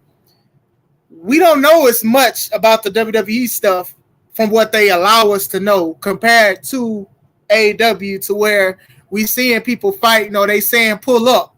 Like, we, as a professional wrestling company, they shouldn't have even been in this. I'm talking about Andrade and Sammy. They shouldn't even been in the same building when one dude said, "Okay, I'll see you Wednesday." What you thought? You thought they was gonna play. You thought they was gonna play Battleship against each other or something? Like, what was you thinking, bro? You thought that Andrade had? Oh, we got Uno cards. We got Uno cards ready. Like, what did you think was gonna happen? And that's my thing. I used to say that same thing, that same analogy, and this is offset a little bit. But we can get back to wrestling, but like I used to say that same thing because it's this public school that I was supposed to go to for high school, but it was bad and whatnot. It was all over the place, and they used to put like kids that was beefing in certain blocks in the same school, thinking that was gonna solve the issue. I'm like, how, bro? What logic? If you gonna they already beefing in the streets, so you put them in the same school, thinking everything gonna be all sweet. Like they gonna be like, you know what, bro? I was tripping on the mile. They thought they was gonna have a Family Matters moment, right? With the music, so with the tripping a little bit. I'm sorry. I turned my life around. My life around. I know you shot my. I know you talked about my mama and you hit my sister, but I'm a new man. But it's all good. Let's put this education first, right quick. You got a point. You got a point though. Some of this stuff though, we shouldn't even be knowing about. It should be rumors, but it's not rumors. Like your roster literally gets on Twitter or social media and says when they don't like something or they don't like someone, oh, we're gonna fight. Oh, a fight happened. Like, y'all welcome that. That's not professional wrestling. Like, even if this stuff happened, nobody should even know about this stuff. That's why a lot of the older guys, the Hall of Famers and stuff like that, they talking about this stuff years later because they're not part of a company no more, or their company has ended. It's different now. Now it's like we're going to talk about the company we work for. First of all, look, I don't think it's smart to talk about any company you work for on social media, especially if you don't want to work there no more. I don't think that's a good thing. So with AEW and even WWE, sometimes some of the wrestlers actually turn around and be like, I don't want to work here, or I want this, or like some people be like, I'm going to request my release. Why would you post that online? Like, no, real shit. Why would you do that? And you know what? That's Mark shit. Listen, Mark activity. That's Mark activity because they already know, gang. They know as soon as they say something like that, the internet gonna buzz. And what's the first thing the indies gonna do? Call them. They're gonna call them. They're gonna try to book them. They're going to try that. I look, and I spoke about this in the video.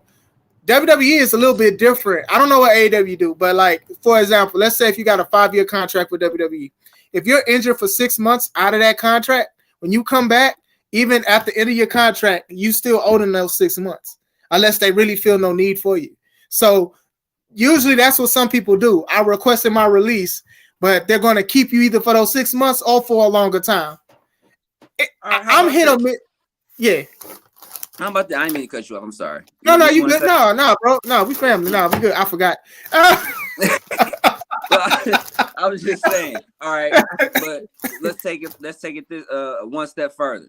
So say you're a new wrestler, been in the business for like, I'm gonna say 3-4 years.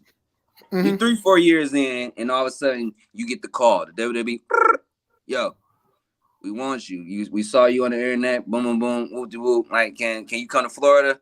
You know what I'm saying? We got this little spot for you. We got this, and we also gonna push you. Boom, by the third, can you make it happen? You like, hell yeah, I can make this shit happen. I've been waiting for this for like, I don't know how long. Let's go. Let's get this. Click, hang up. All right, so everything's supposed to be set in stone for you right now in the WWE. You about to be lit. Not knowing, I'm not gonna say not knowing, ignoring the fact that WWE is not one of them companies where it's just like it's set in stone. Mm-hmm. All right, it's set in stone. Right now, you just an option. You like, all right, let's see how this works out. So you get there, you switch your whole life around. You move from like, I don't know, let's say let's say Michigan. You move from Michigan to Florida. The whole time to get to Florida, thinking that you about to have a WWE contract, you about to be living large, you about to be living like the best push in the history of pushes. You think that's about to happen? A day or two before you about to go out there, the WWE hit you back and be like, you know what? We not gonna do this. Change your plans, bruh. We got something else going on. What the fuck you mean you got something else going on? We change the plans. We gotta figure something else out. Something ain't work out. Bro, I just literally packed up all my stuff. I'm moving to Florida. I done got my wife, I got my family, I got this. Now what am I supposed to do? I'm just out here in Florida. That's what they do. Yeah. That's what they do. They'll sit here and they'll have your hopes up, and you thinking that everything is supposed to go great, and then something happens, just like that in the business. Boom, something happens. Your whole shit done. Ain't no Florida. Yeah. Ain't no push. Ain't no none of that. That's enough to make somebody go crazy, bro. For sure. Especially if you quit the job, right? You drop, yeah. That goes. That goes into. Here and tell me that I can't. That it's a change of plans. Y'all don't need me no more, and I ain't even wrestled yet. And I'm about to sign something. Nah, nope. Yeah, that goes into sometimes loving the business and they don't love you back. Yep. Stuff like that, and these are the kind of things that happen. And you do have a lot of people that will take that risk. And I'm not knocking that. Hey, look, if you want to go there, if you want to do whatever, follow your dreams. Sometimes the doors do shut as soon as you're supposed to walk through them.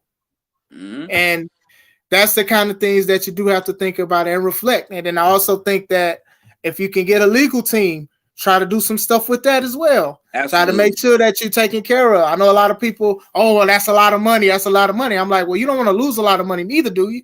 You don't. You know what I'm saying? You got to look at that kind of stuff. The situation with like CM Punk and WWE and other wrestlers that was like very popular, they had lawyers, they had legal teams and stuff like that. Because you think they're not putting out some weird shit in them contracts where you can't understand? For sure. Oh, man, for sure.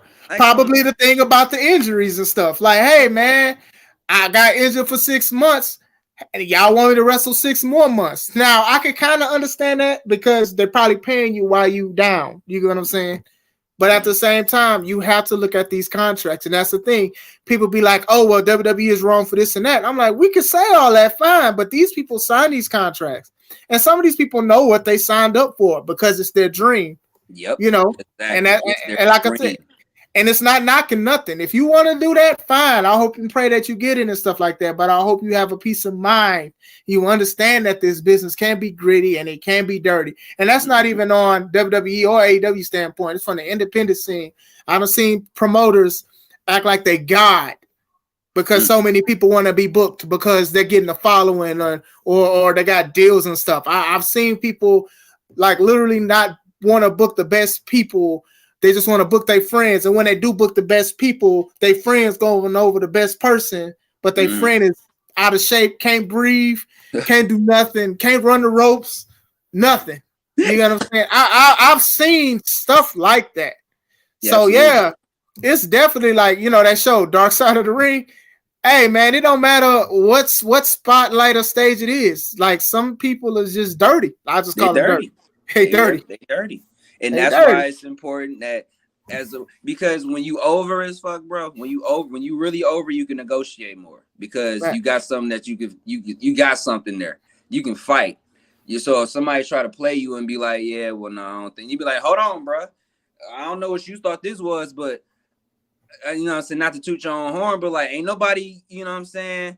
Like I'm Right, bringing in right. this, I'm bringing in that, like ain't nobody over. So you kind of got like a little bit more leeway with negotiating deals and stuff like that, because they see what you bringing in. They see the reactions that people have for you, and you know what I'm saying, how your matches make people feel, like that type of stuff. They see that. But Yeah.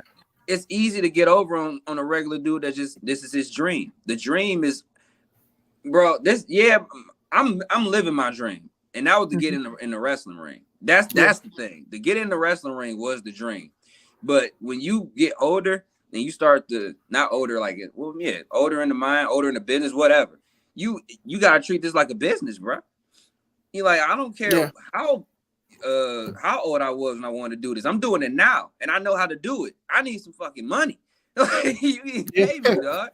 Yeah, I know facts, how this bro. works. Like facts. People know what it is if they get signed to WWE. Then most likely they got to move to Florida. They have to drop everything and stuff like that. So it's just like, and some of these wrestlers, if you actually listen to their interviews about how they got released and stuff, they'll tell you stuff about contracts and ownership, you know. And I encourage people to own your name. If you want to make money off the name that you have or the company, own it. Literally own it.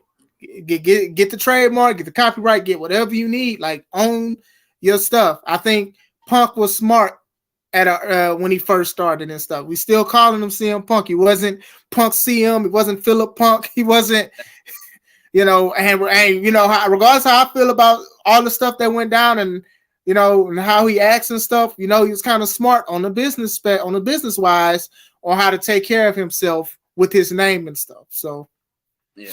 And then another thing too, we gotta stop, just because folks is millionaires or that they making money, don't mean that they good for the business. Like, you could be a piece of shit and still have money. You know what I'm saying? I don't mean, like, stop just because they got money that they something. That don't mean nothing, bruh. That don't mean nothing. What they doing on TV is horrible. Hey, look. You know what I'm saying? Like, they make it seem like folks be walking around like they like you just broke or something like that. Like, I mean, let's be honest, some people are, and that's the problem.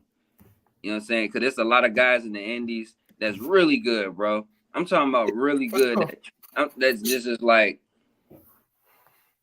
deserves so much more attention just off of conversation alone. Not even seeing what they do in the ring. You just like I said, their personality outshines everything. So they just be like, man, you know what?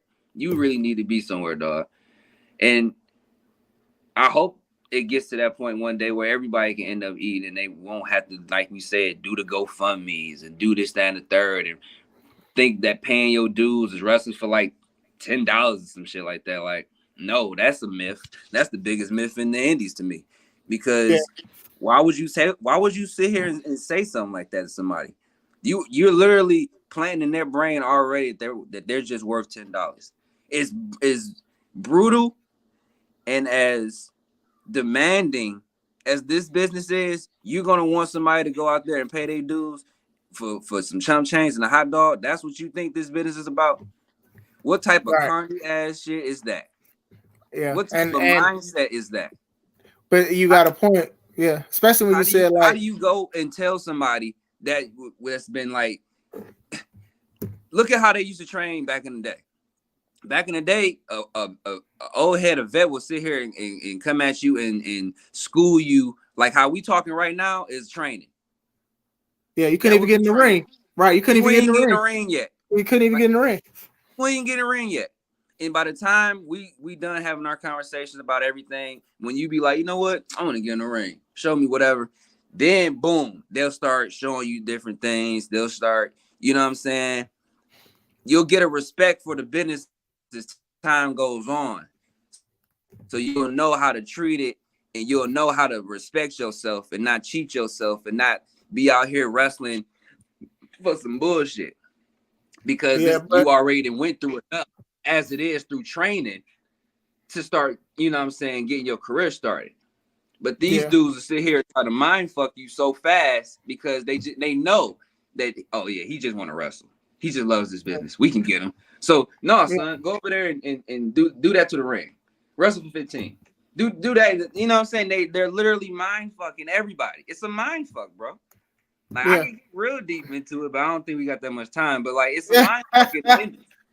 But no, you got a point though, especially when you say like if you're just doing this stuff for $10, they'll just think you're worth $10, like regardless of what you do. Now, I've done shows before for free or for even $20 because I was like, that is a part of paying dues.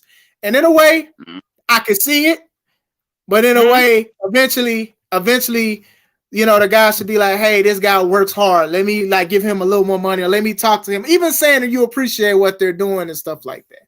You know, like even me, right? Like I pay more than what I used to a couple years ago. One, because I got blessed more financially.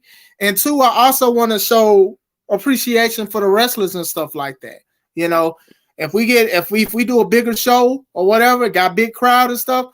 Like, first of all, everybody got their envelopes sealed before I'm even at the venue. So none of that matters about the gate.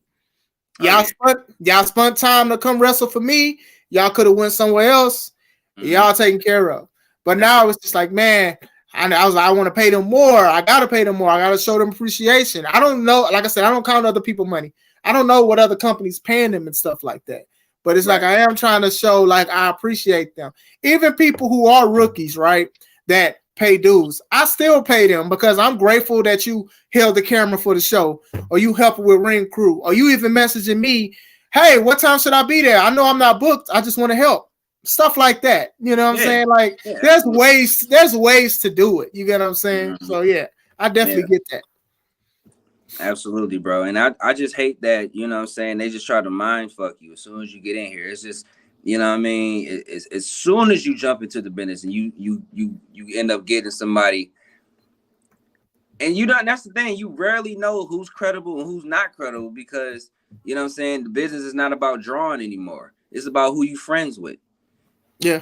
You know what I'm saying? So you can have somebody that's like garbage, but he's cool with such and such, and he happens to wrestle for, I don't know, he used to wrestle for Impact or something, you know what I'm saying? So he got like a little ring, and he don't know shit, and he over here, he got him a little whatever. Got to put Impact on the flyer too. You got to put Impact on the flyer to sell it. The Impact logo, you know? Yeah, you got to put that little emblem. I used to wrestle for Impact, you know, but who the fuck watches that? Hey, man, you're not going to disrespect 5 people, bro. Bro, listen.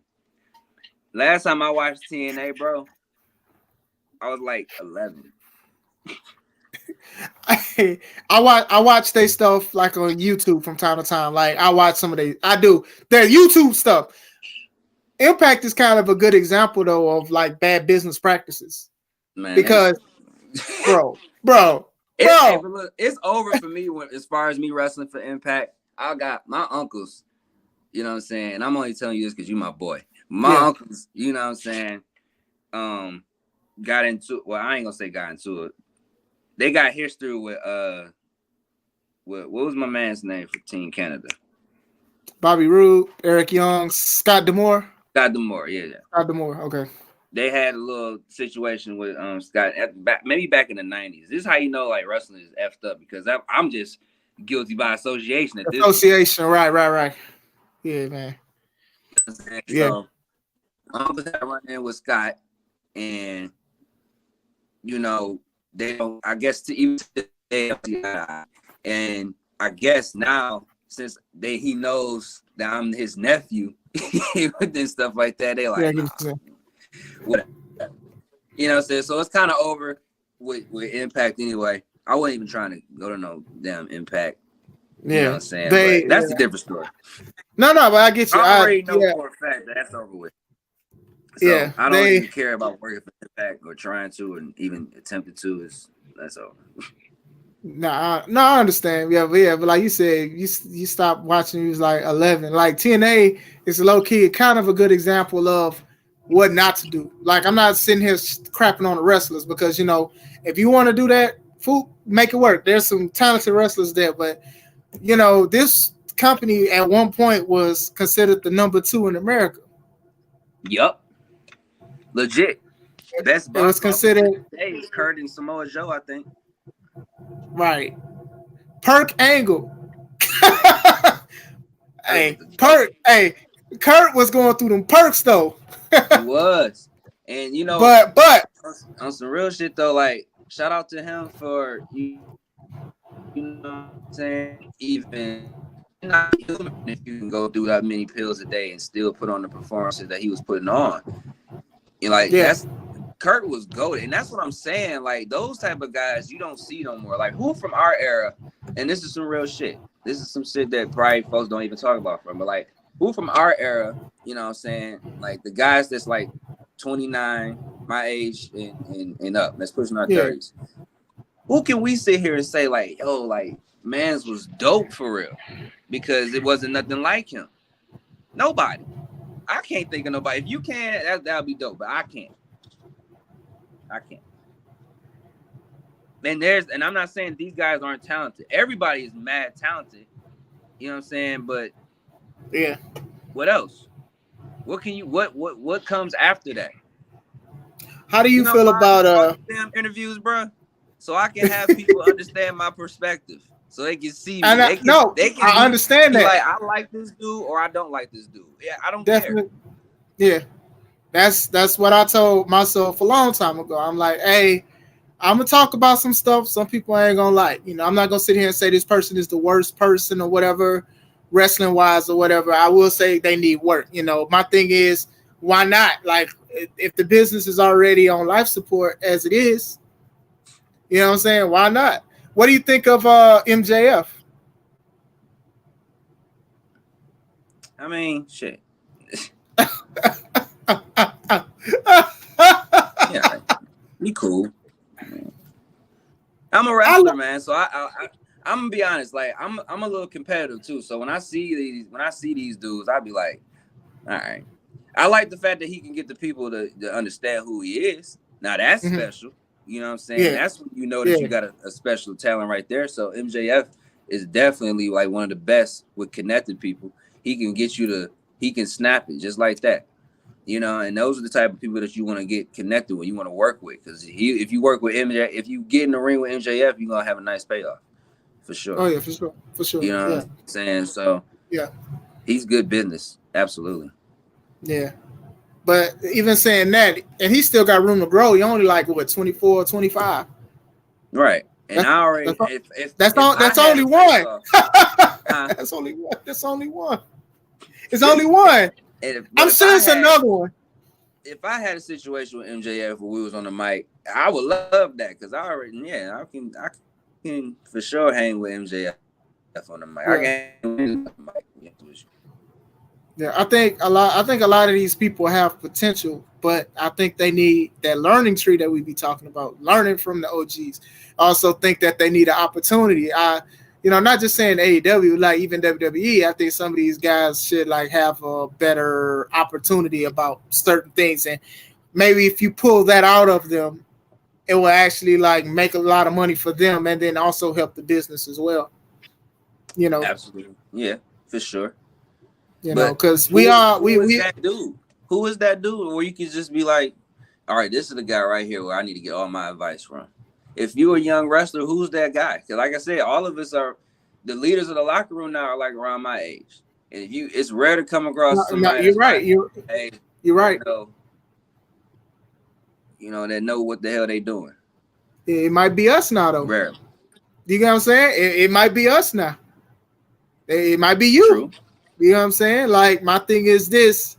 We come in the game, you know, we went through highs and lows, done crazy stuff, done good stuff, try to do everything professional.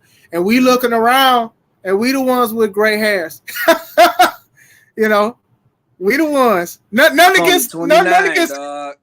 Look, hey, I looked in the beard. I had a streak, but nothing against the older guys at all. Nothing. But it's just like they are very vocal about why they don't go to wrestling shows or why they don't wrestle like that because nobody cares. Everybody in it for the self and they don't care about nothing, they don't do nothing and stuff like that. And then we sitting here actually talking about, dang, who else? And it's like, we all we got. We all we got, man. You seen New Jack City? CMB, baby. We all So we got. So you get what I'm saying? And it's like, I'm still learning. You say it, it's like we still learning. And I think the thing is, people who make it before make more money or do anything different from what we do, some think they already don't need to learn nothing because they on TV or they getting booked a lot or whatever like that. So it's definitely a uphill battle. Yeah, that's true. And it all depends on how you hustle too. I ain't gonna lie. Like when me and Cass was doing our thing, like we was getting our money, man. But that's because we knew how to hustle. Like we knew like how to get out there. And no disrespect, that's my brother for sure. But like we was on some Mark shit too. We was on some Mark shit too for a good look. Like our whole run. Like I can look back at it and be like, damn, you know what I'm saying? Like if we had known this, I know for a fact this wouldn't have happened. But it's not regret, it's just growing. You know what I'm saying? I just know. Oh yeah. Maturity. I just see it now. You know what I mean? I don't regret anything that happened. I just, I'm just glad that I see things for what they are now. And going into my 30s, for sure, I'm gonna be like, all right, yeah, like it's a whole different animal now. You know what I mean? Because my 20s, I was for sure like just out here just going crazy with matches. I only cared about matches. I was a match dude. The match. Yeah. I gotta get the match. Yeah. Nah, it's not about the match. I remember you posting about that too. You were saying like you used to be like that, and that goes into maturity and stuff like that, because I was like that too to certain things. I gotta have a match of the night, even though I'm the opener. That's bruh. But I knew, now I know how to convert that, if that makes sense. Absolutely, bro. This is the first match. This should get everybody ready for everything else. It's supposed to be cooperation, teamwork thing. I think it's so different now. And people are not like, hey, this is the first match. Maybe we shouldn't do this. Maybe we should do this. Less is more. Let's test the crowd. Sometimes if you're in the first match, we got to realize that everybody probably ain't in yet. Mm-hmm. And some real shit too, though. And you a promoter because but like not every match is supposed to be good. I've had short matches before, like matches that lasted less than 5 minutes. Mm-hmm. Everything was. If wrestling is about emotion, like how we say it is, then not everything. Everything is supposed to be something. It's supposed to be every layer. You got the match that's the first match. You know what I'm saying? You want to get everybody into it. So however you book that, that's how you book it. But like you want a roller coaster of shit. You want an up and down feeling throughout the show. So by the time intermission come back, you don't lose half the people. Facts. And that's the thing. If everybody excited for every match, by the fourth match, they're probably tired. They want to go home. You feel me, bro? And I for sure, that's when you go into business for yourself. Like me and Cass, like we did that shit a lot. No cap. Like we would probably feel some type of way. Be like, oh well, you guys going on first, and we be like, what you mean? Like ego? When you touch the dude with ego, you know what I'm saying? Yeah. Even a little bit. Man. Yeah. Hey, look. Even a little bit. You like, look. I'm like, all it takes is that promoter to say, Chris, you did a great job. I'm like, bet I'm about to continue to have one. Bruh. But then I tell some of these dudes that. You can't say that. But the older I got, I understood what it was. These people gonna be behind me because I wrestle and I care about it. They care about me and all of that stuff, and I interact with them. So now I have to make sure that they are happy and they were excited for whatever is next. Match placement is very important, and that's something that a lot of promoters don't do. You know what I'm saying? Hey, this should be here because at the end, this is going to happen. So now the fans are going to feel this way. Second match, got to bring them up. Got to, like you said, roller coaster, basically. Mm-hmm. When I used to go to Six Flags, the Viper, it used to either go forward or it goes back. You never knew. You never knew. Unexpected. That's the thing. Placement for everything. And I think that even promoters, they just be like I said, the God complex. I can run a show. I can book who I want. I can just throw it all together and people just gonna like it. No, it's different than that. What story can you build? Yeah. Even if, let's say, you want all the bad guys to to win. Is it to the point to where fans are paying to see what happens next, to see the comeuppance of the heel of the bad guy?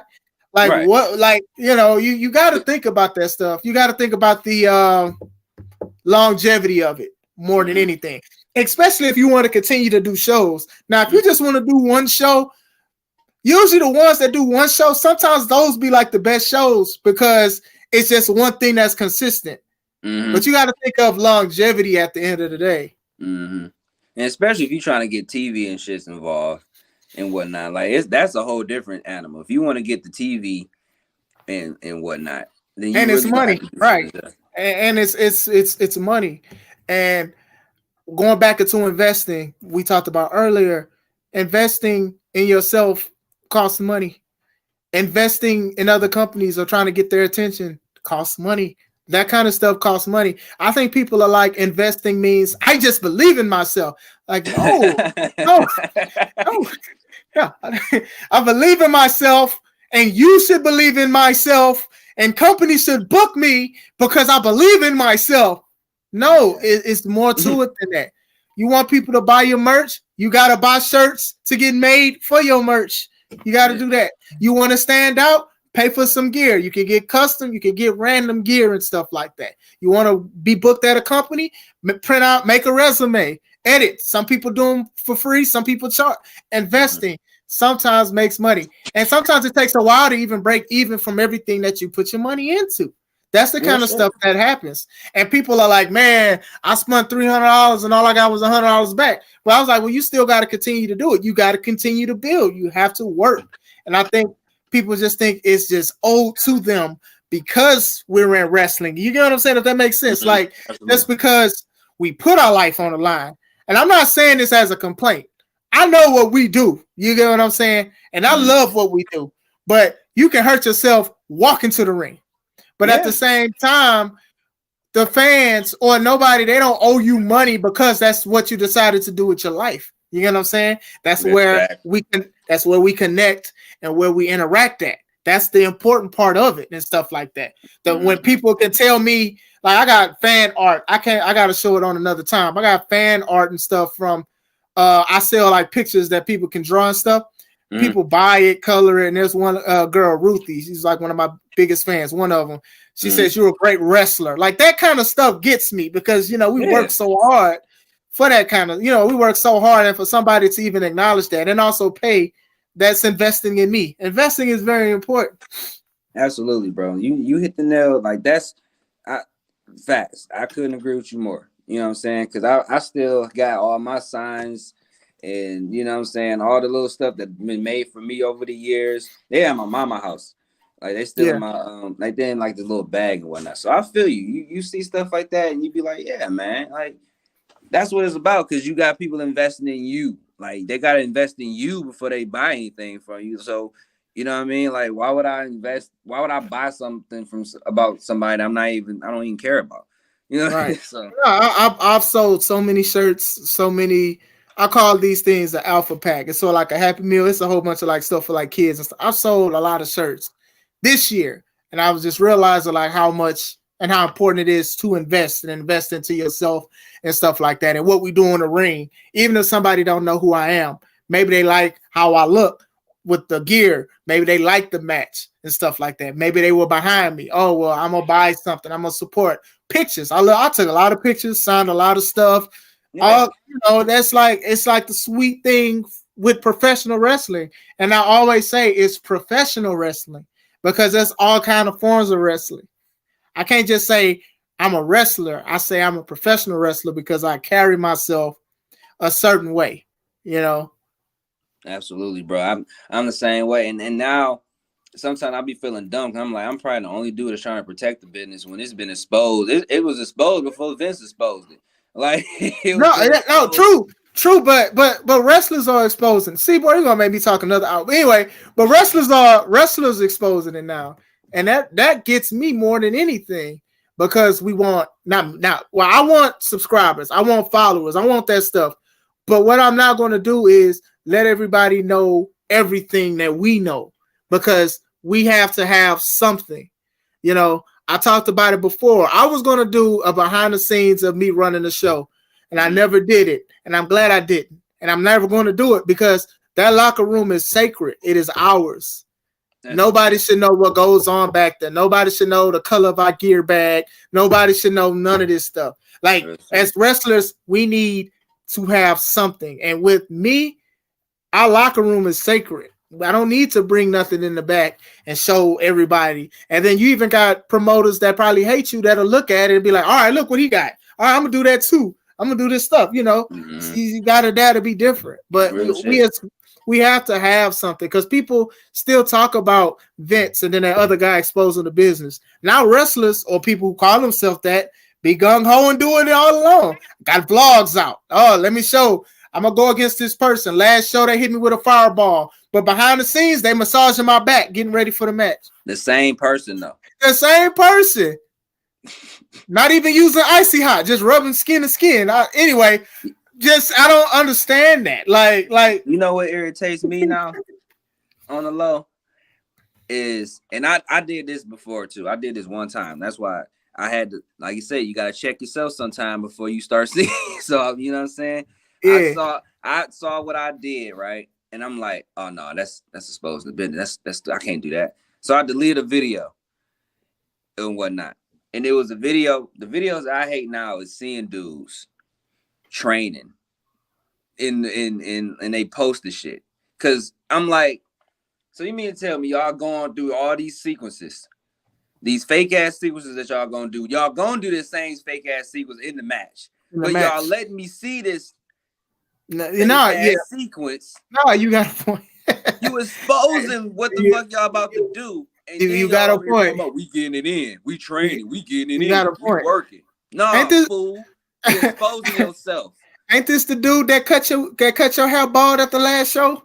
And y'all worrying about? Hey, look, and I understand, because trainers are trying to make money, so they're showing people what they're doing. But at the same time, when you have that same sequence on the show with the same people, the exact same, same thing, I understand that.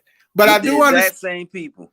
Yeah, I do understand the videos and stuff, because you do, you know, if you are a person that is listening who do want to train and stuff like that, it is good to like do background checks for people that you're, you know, interested in training with, because a lot of people call themselves trainers, but they're not qualified to train. And it's like what Jon'tae said earlier was like, some people just want to make money, and better yet, well, worse yet, some people just love to hear themselves talk. Exactly. That's what I shake you know, that's why I hate to say it, but that's why I don't invest in seminars. I don't invest in seminars. Bro, that's the biggest rib. That's a rib, dog. That's a rib of a lifetime, bro. Because it be the dudes I'm talking about that have no psychology, that have no type of anything. They don't have the mindset to tell you how this shit supposed to go, but they want that 20, they want the dub, they want the $60 so they can tell you some bullshit. They're not even gonna tell you how to actually make money and be a draw. They're gonna tell you some, oh yeah, they're gonna tell you shit how you are, shit you already know. You know what I'm saying? They go like, what? Are you kidding me? Why would I want to learn from you? Why would I want to learn from you? It's only a few people I'd go to a seminar for, because some people I just know they just don't care. It's just some money. Bro, I went to one seminar. I didn't pay for it. It was already paid for. I already went. I'm not going to say who it is. We did exercises for we did like 3 exercises. And then he said, oh, it's always good to call stuff on the fly. So he put 2 people together to call stuff on the fly. Bro, a lot of these people didn't know how to call it on the fly. And he was just like, good job, good job, good job. Like, bro, stop lying to these people. And then at one point he was like, bro, then one point he was asking, he was like, hey, do you want to go to WWE? He like straight up asked me. I said no. He's like, oh, if they wanted you, would you go? I said no. He said, okay. Then I start asking other people questions. I'm like, and one guy had a Bobby Roode shirt, and he said it's not good to wear another person's shirt from a different company. First of all, this is the independent scene, bro. This ain't like this was like TNA or AEW. This AEW wasn't in back then. But let's say TNA. This was like he was in the WWE practice. I mean TNA. You know what I'm saying? He wasn't even. It was an independent practice shirt. You know what I'm saying? And Right. You shouldn't, bro. Like this is a seminar. Yeah. Horrible. Man, I remember. Listen, and this dude. All right, since we telling stories, so I remember this. Is how I knew that this business was complete shit. And I was too busy being a mark to realize it then, but I was like, yo, something is up. So I'm in Toledo, Ohio, and I'm not gonna say the promoter name because I'm really cool with this dude. He put me on like he really did. You know what I'm saying? So shout out to him. So this isn't his fault at all. All right, this is not his fault. Well, it is, but it's not. So one of these dudes that he brought actually wrestles for AEW right now. You know what I'm saying? And he's I'm not gonna say his name either because I'm just not. But I understand. But homeboy came in there and he wrestled. Back then it was Trey Miguel. He wrestled Trey Miguel and it was in the main event and whatnot. So I'm thinking, I'm like, yo, like, because like the promoter was gassing this dude up. He was like, yeah, we got in such and such. He's from, you know, he wrestled Lucha Underground and he wrestled this and he did that and whatever. I'm like, all right. Me being a mark, I'm just thinking like, oh, well, shit, Lucha Underground is popular right now, so he must be bringing in some. Bro, he came in, he didn't draw shit. It wasn't a draw. Because first of all, nobody knew who he was except unless you was in the indie bubble. Unless you was like an indie mark, an indie nerd, and you be watching this and be like, oh, that's him. Okay. That's the only way you'll know who this dude was. Red flag number one. Yep. Red flag number two, he didn't even put Trey over. So I'm like, damn, like you're not even gonna put the hometown dude over. Like he from here. This dude that he wrestling, not coming back the next show. Like this is a one and done. Yeah. So basically, homeboy just robbed him and whatnot. That was I knew the business wasn't shit because he was like, once I saw the crowd look the same from the last few shows, and we brought this dude in because he was supposed to be a draw and ain't shit happened. I'm like, yeah, this it don't matter. It is a bunch of bullshit. Some people. Their booking rate changes on if they're winning or losing.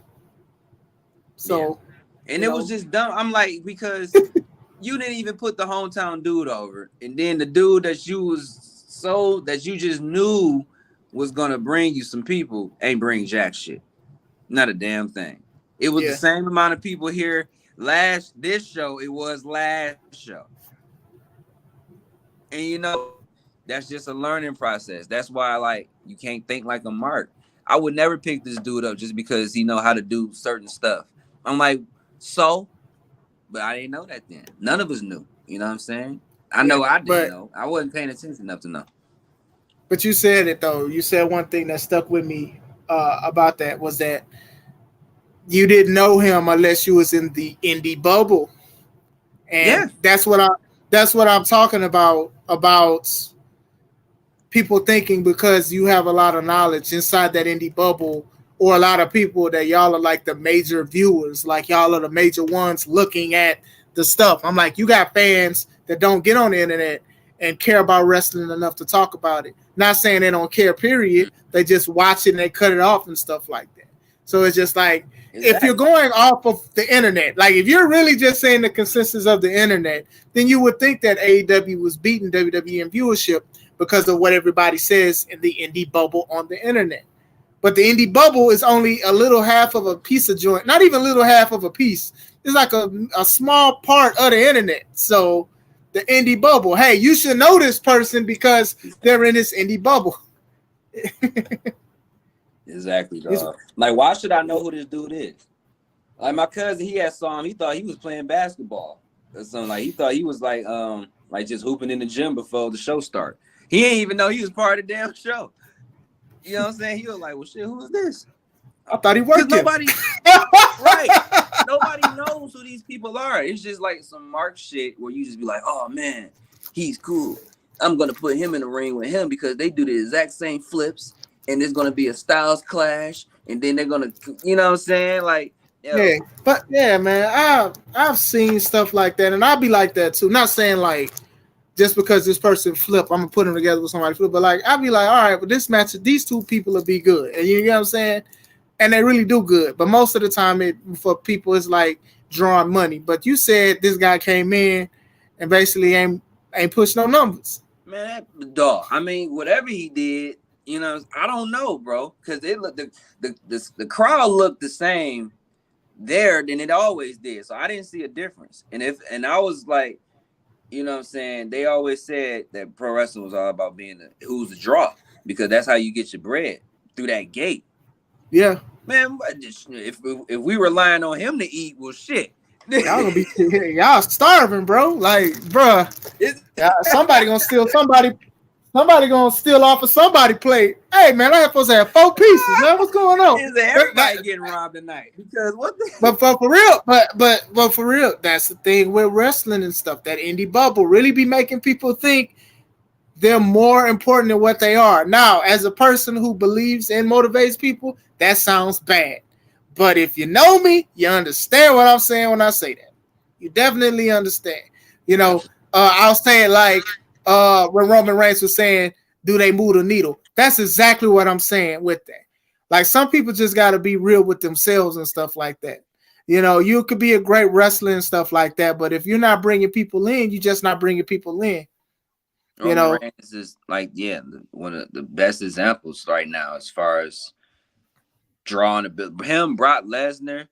I think they're the best draws in the business right now. It's just like, because you just know.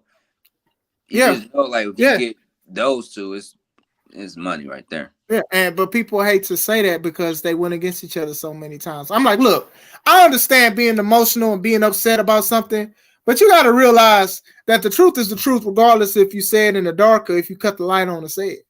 You know, these guys, real shit. These guys are draws. Like, pause. Anyway, these guys are money draws. Pause. Yeah. You get what I'm saying? I get what you mean. I get what you mean. They draw money. Yeah, there we go. Exactly. There we go. They draw money. You get what I'm saying? Money. They draw money. Brock Lesnar still has residue from when he was in UFC. And even before he went to the UFC, he had WWE residue. And when he tried out for the Minnesota Vikings, WWE residue. He had the residue of WWE on him and stuff like that. So Dana White, he probably didn't think he was going to be that successful in the UFC because everybody been calling wrestling fake for the longest. And that's crazy because Dana White got his whole philosophy from the WWE. The UFC is hot because of the WWE. They didn't have, like, bro, it's literally, they had to stage that shit to make it interesting. Everybody was in that bitch was fighting in geese, and they just was, you know what I'm saying? It was like, people forget they didn't even have like weight classes or anything. Yeah.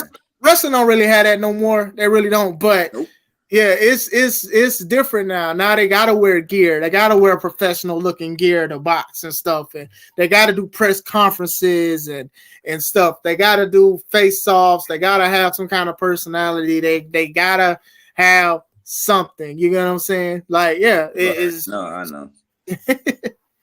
But that's funny. Wrestling can be better, and I hope that people understand that. You know, it's just like high school.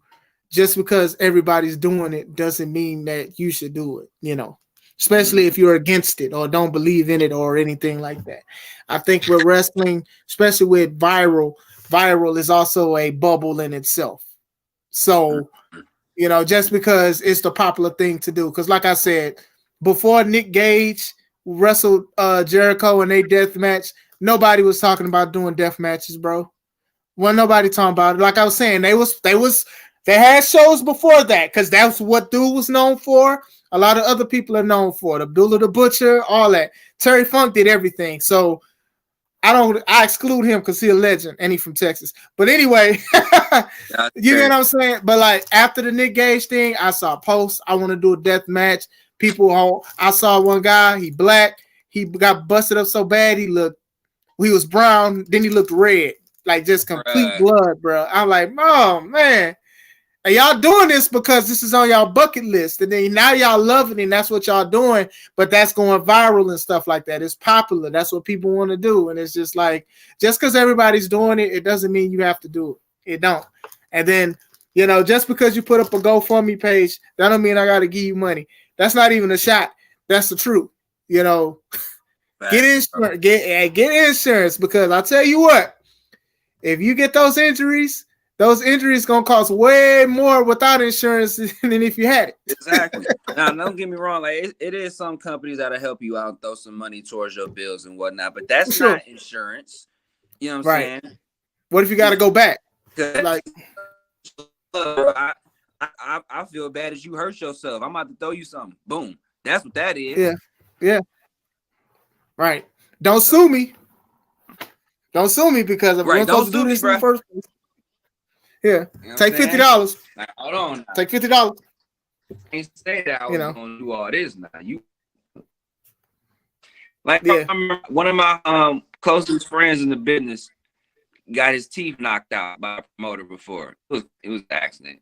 But he paid for his you know what I'm saying? He paid for his mouth and whatnot. It was like, here, what do you need? It was cool. But that was it. I just felt bad. I felt bad. So here, that's the most I can do for you right now. Right. Right. Yeah. But that's like a part of it's a part of investing, basically. Like how we talked about in investing is safety and also like insurance and stuff like that. You just never know what'll happen or when you'll get hurt. So you gotta always make sure you take care of yourself. GoFundMe's if they work, they work, but most of the time they don't. So it is better to get insurance. Yes, sir. Yeah. I got a few comments. Oh damn! Still comment. They was like, "Yo, these folks." They say, "Hey man," I'm like, "Hey man, I'm listening to my bro, man. I want to listen to him, man, because I." All right. Ty says before y'all go, this was like an hour ago. He posted this. Before y'all go, what would be your Dream Mania main event? Anyone who ever wrestled Prime versus Prime. You want to go first?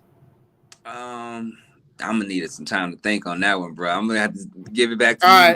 All right. I got it. All right. I have two, but one I could go without. Mm-hmm. If they would have did Prime Crow Sting and Prime Undertaker, I would have loved that. Facts. Absolutely. Because not even just for the wrestling, but before the dark stuff, the projections and all of that stuff, the creativity of the lights and Sting coming from the rafters, like the way the projection, and it would have to be WWE, of course, the projection of even that or how they did it. That was my dream match for the longest before I even knew what the internet was. That's one.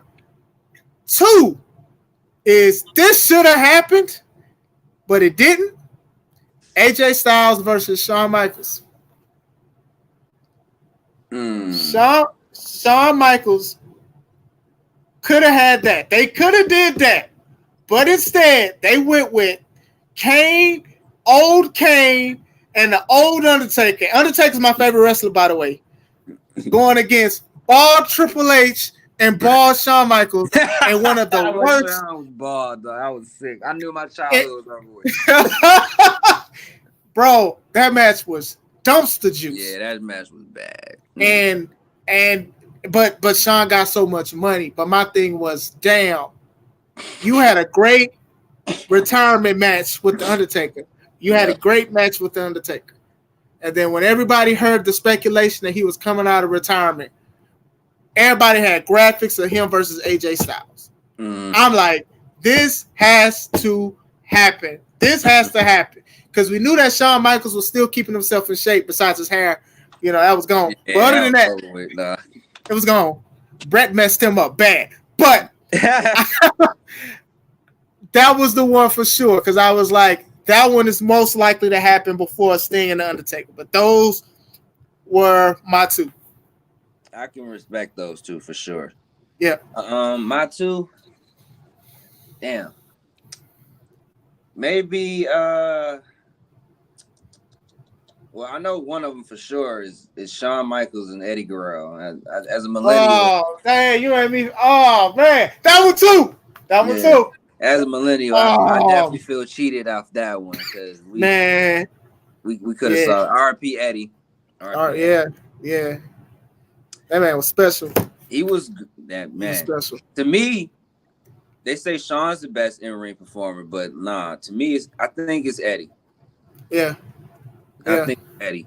And I'll elaborate on that maybe another time. But for the second one, maybe The Rock and Shawn Michaels. Maybe The Rock and Shawn Michaels. Yeah, prime Shawn Michaels and prime Rock. But they'll have to. I don't think they would have got along.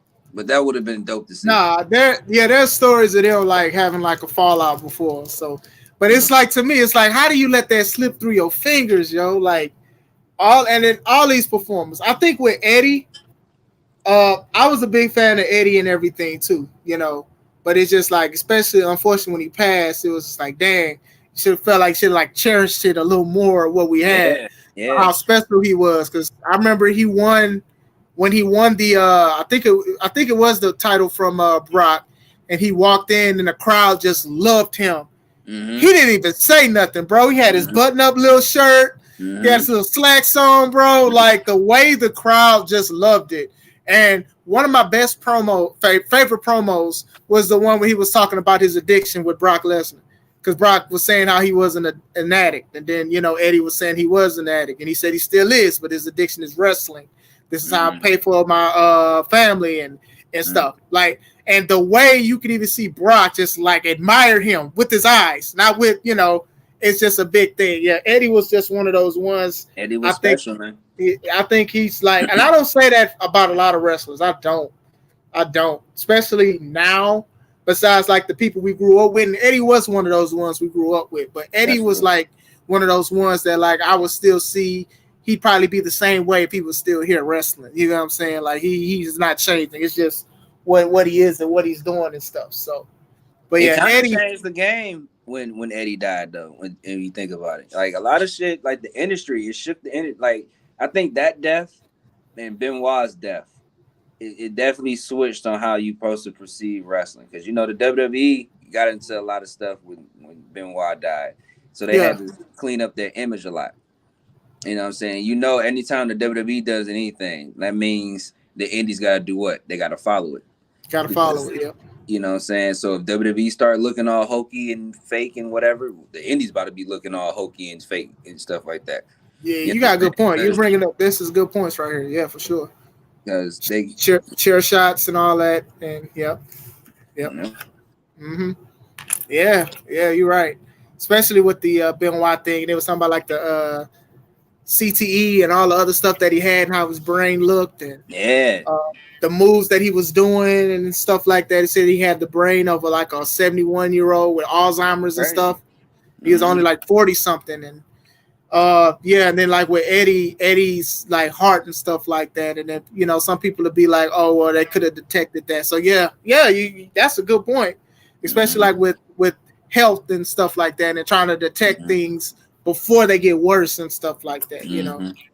Yeah, absolutely. And it's just when you get to, like you said, when you get to the indies, because professional wrestling is so monopolized by the WWE, and it's just that. And we could say AEW, but no, like, because it comes from the WWE, it's the alternative to the WWE. You know what I'm saying? So it's like the WWE is going to always be first unless something drastically happens to them. You know what I mean? But they close their doors, but we know that that's not going to happen because they didn't kick Vince out. Well, Vince left, but got kicked out at the same time.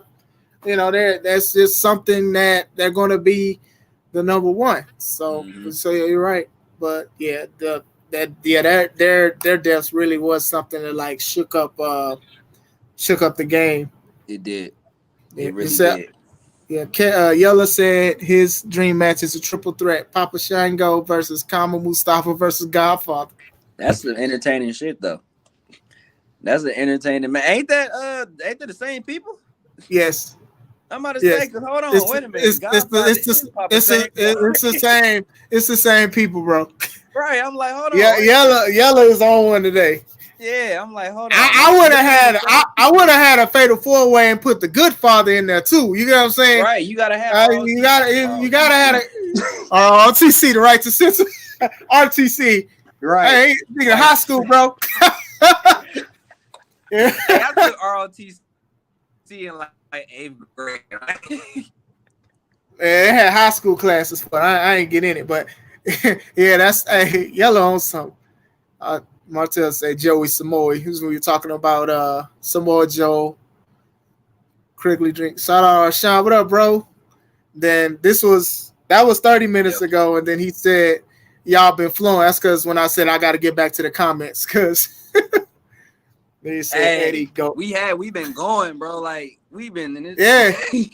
But that's how I like it, though. You know what I'm saying? That's when you know, like, shit is legit. When we've been talking for like 2 hours now. Yeah, for real. 2 hours, 37 minutes. Well, probably 2 hours and 30 because I took a long time to promote. But nah, for real. Like, my thing is this. With this is why I like even like talking to you and stuff. And other people who I've interviewed is that y'all keep it real, you know, people, we want to succeed. We want to be successful and stuff like that. But I also think that people's voices need to be heard. Like you said, you do a lot of interviews and stuff, and you say the same thing. You keep the same energy.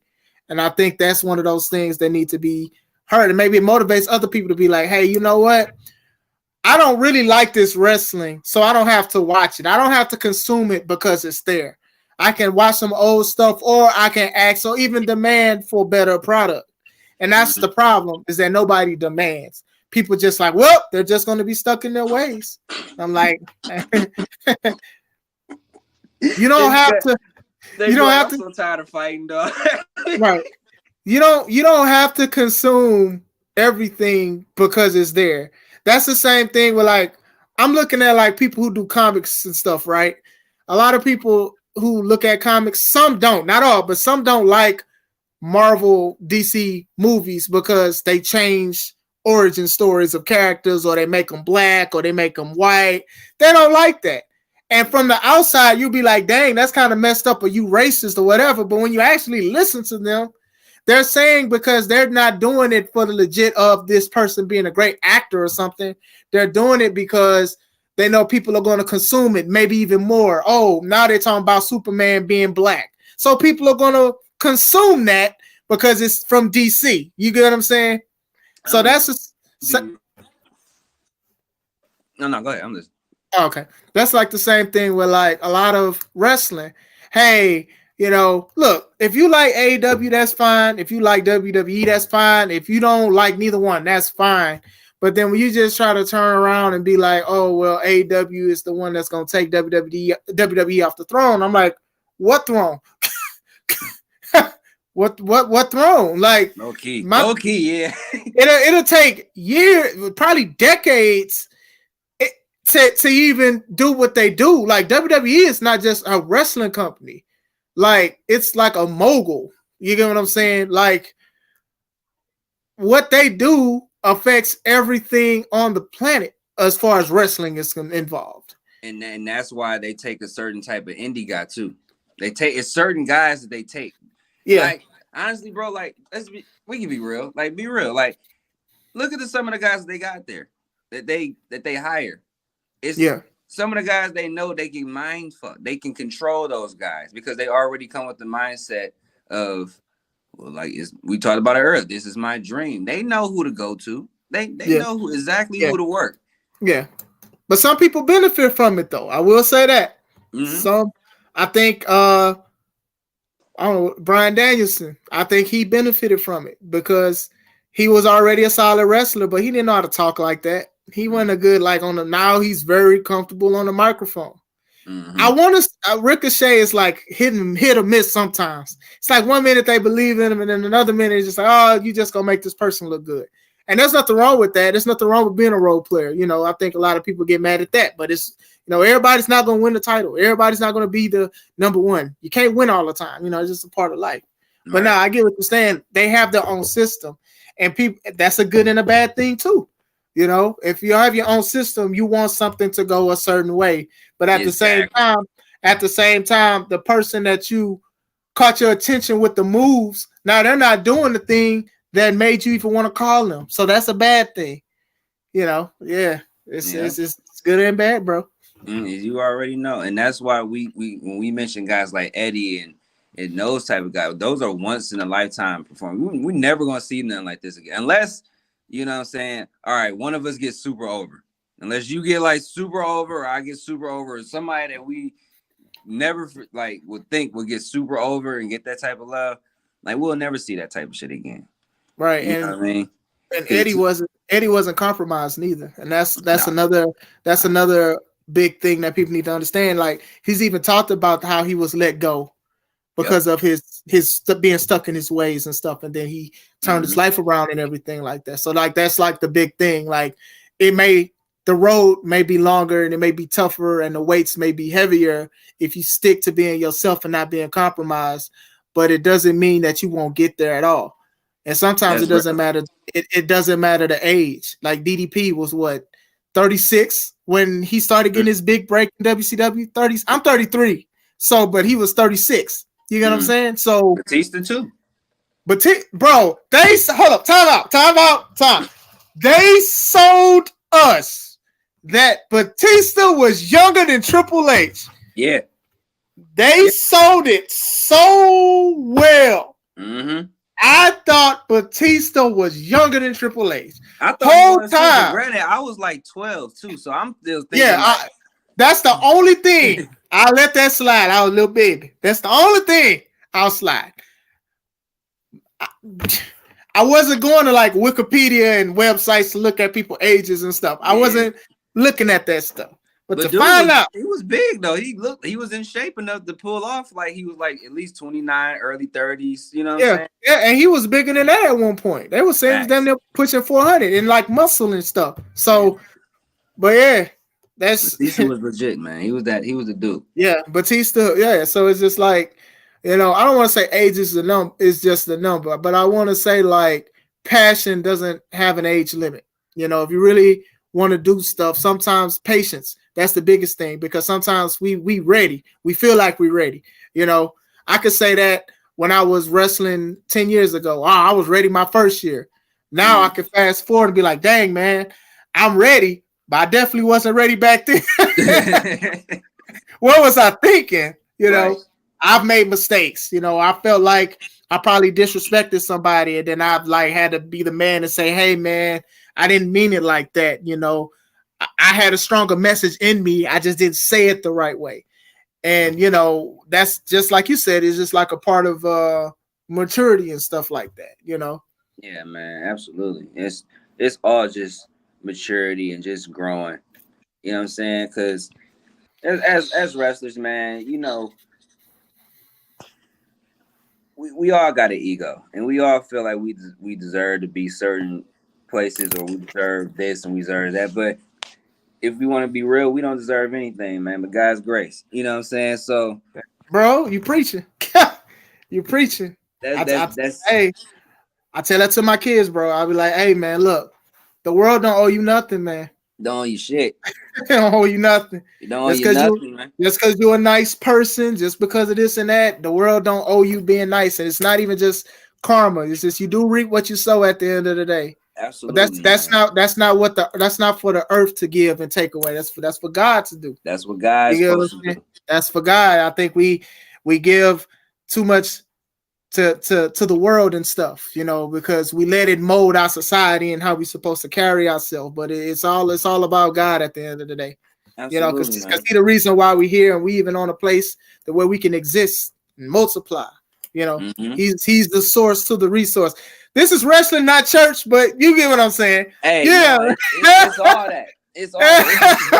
It's a spiritual thing, because when we in that ring, we you know what I'm saying, we trying to get a spiritual connection with the people.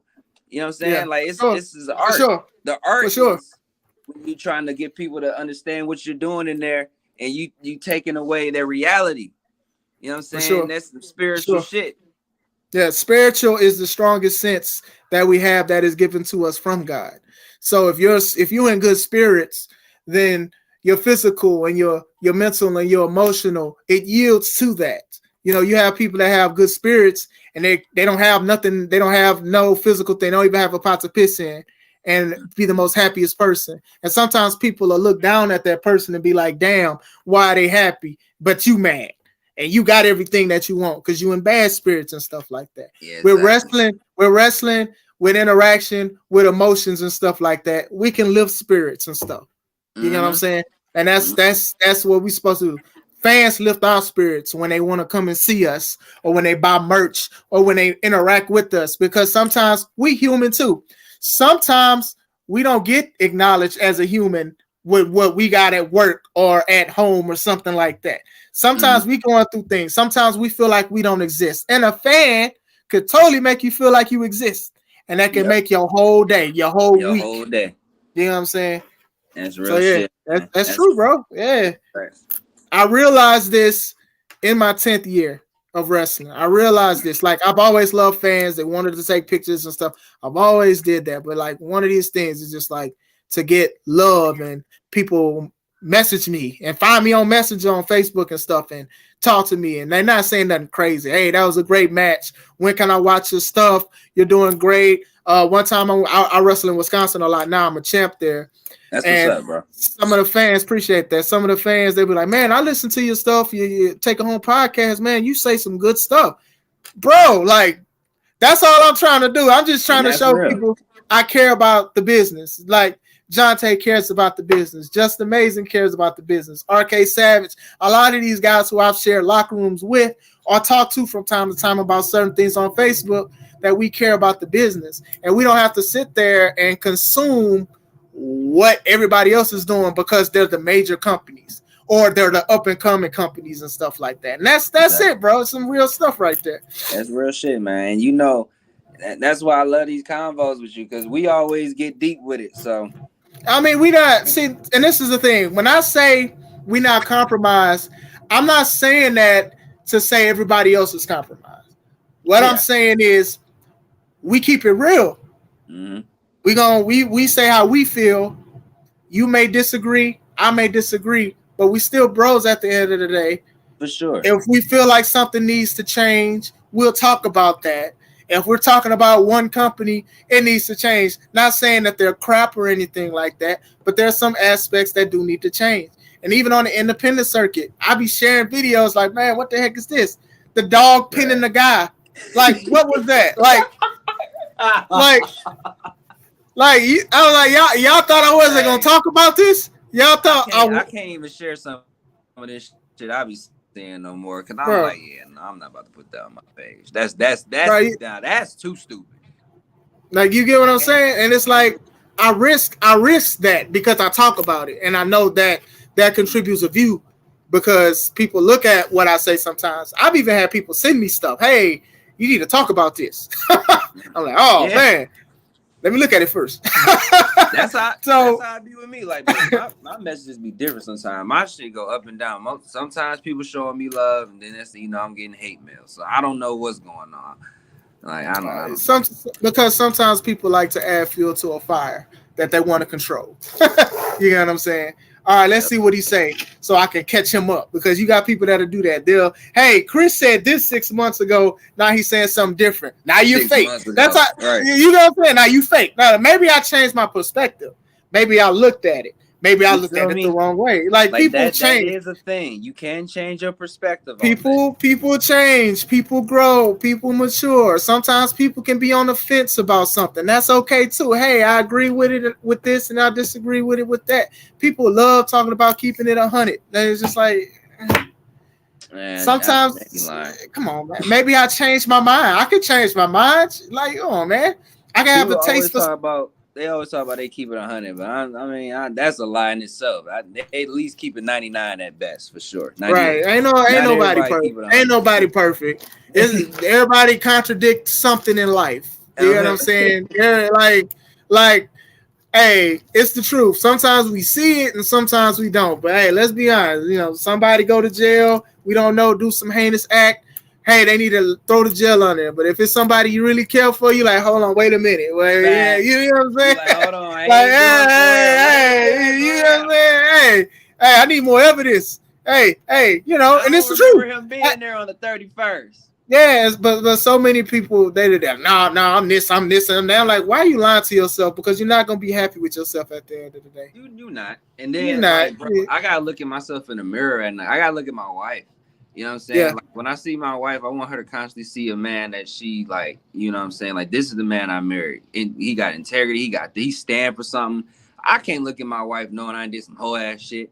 Or I'm, you know what I'm saying? Or I can't look at myself knowing I did something I ain't had no business on doing. Yeah. Like, and that no, but for real, and that's sometimes like I didn't know I did something wild or crazy, and then my wife would be like, hey, you know, and I'm like, damn, I really was. And you know, I gotta be mature, I gotta handle that situation. Hey, I apologize, I didn't see it this way, or I saw it this way. You know what I'm saying? Yep. So that kind of stuff happens, but that's the thing of acknowledgement and even accountability. Mm-hmm. Boy, that's another video, man, about something about people and the lack of accountability, man. Yeah. So look, when we get back on next time, that's what we're gonna talk about, accountability. For sure. No, hey, for sure.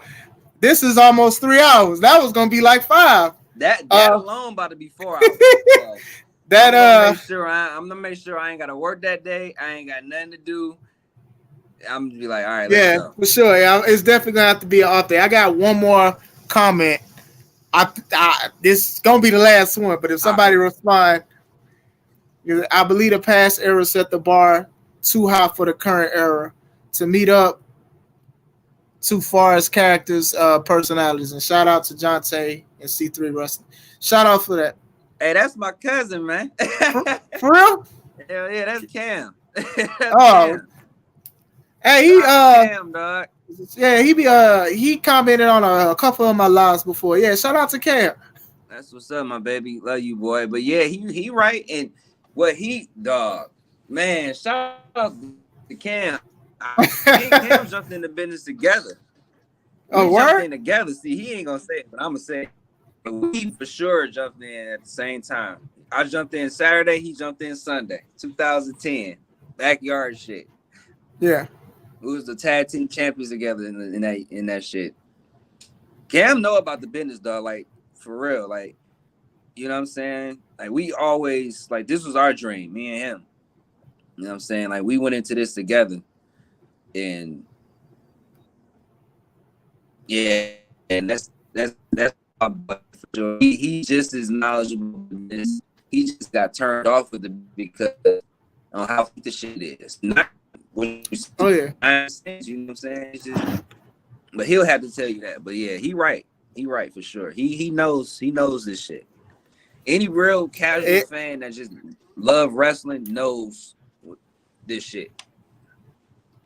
Yeah, it trying to say it the right.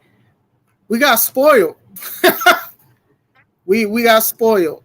Look at that. We got spoiled. Yeah, we got spoiled. I mean, think about it like this. You can ask somebody who used to watch wrestling, when did they stop? I stopped when The Rock stopped, or I stopped when Stone Cold stopped. You get what I'm saying? I stopped when The Rock left. When Jeff Hardy, yeah. Facts. You get what I'm saying? Jeff Hardy. I stopped when Edge, retired. Some people remember these characters, and it shows. And like I said, my coworkers, my people at work, I stopped because it's just no passion in it. These are fans, bro. This not wrestlers. It's like they don't try anymore. It's something different. There's no character development. This is fans, bro. These are fans saying that. Yeah. But when I say this shit, they be like, "Bruh, come on, Jon'tae, you don't know what you're talking about." I'm like, shut the fuck. When the actual consumer is saying why they stopped watching it, when they're saying, like, they're not even just saying, "Oh, because it got exposed and I realized it was fake and all that." They're saying because of the characters. What does that say? The wrestlers need to do better. Stone Cold was great and one of the greatest of all times because he was the only Stone Cold. You get what I'm saying? He was the only one doing that kind of stuff. He was the only one doing it. You get what I'm saying? The Rock. He's the only one doing it. Only one. These people were one of a kind. Now people use their blueprint, copy and paste it, and look exactly like them, or act exactly like them. You. Stone Cold, outlaw, right? Outlaw. How many people are outlawed now? The whole. How many people are outlawed? How many people are against the system now? How many people bump the system? Come on now. Like, how many brawl? How many don't actually wrestle? Yep. The whole people forget that Austin know how to wrestle. Yes, ringmaster. Come on, man. Like Stunning Steve. Yep. Hollywood Blondes. I'm doing it wrong. You know what I mean. When he was with Brian Pillman, you know what I mean. Yeah. He actually wrestled. And that's the craziest part of his character development, was that he went from wrestling knowledge and all of this stuff to just brawling, mud hole stomping, give me a hell yeah character, and wound up being one of the greatest wrestlers of all time. Of all time. Because it's the simplest things that get people attention. All they gotta do is fuck with you for some reason. Give them a reason on why they should invest in you. Right. That's it. And somebody said it in his DVD, I believe. Because I used to collect wrestling DVDs because I used to watch wrestlers and how they started. They said Stone Cold, when he gave the stunner to Vince, a lot of people want to beat up their boss, and to see him do that to his boss was just euphoric, because you know what I'm saying, and people connected to that. Absolutely, bro. Absolutely. I definitely get that. It only takes that one thing that people can connect with you for, and then it's on to the races. I mean, look at Becky Lynch when she stood in the crowd with her face bloody. Yeah. That's when to me, when she was made right there, I'm like, oh, she's a made woman right there. Yeah. He got over his hell off of that. Because the visual of her like standing like, yeah, bitch, my face fucked up, but I'm still right here. Y'all ain't gonna do nothing. Yeah, because that shit cold as hell. Like, they fuck with that. And ever since then, Becky been like one of the biggest draws that WWE got. Yeah. And it was a little different because like a lot of people, they didn't really see like a woman bloody like that before. Exactly. So I know AEW does it and stuff like that sometimes, but a lot of people, especially like on the WWE platform, just the blood. And it's ironic because we talked about Stone Cold, because we also talk about like his match with Bret Hart, to where when Bret Hart had him in the sharpshooter and the blood was just drenching him from his face, and people was just like, yeah. So that was another monumental moment in his career. You know, that was a double turn. Yeah. And it's like it's like it was so natural.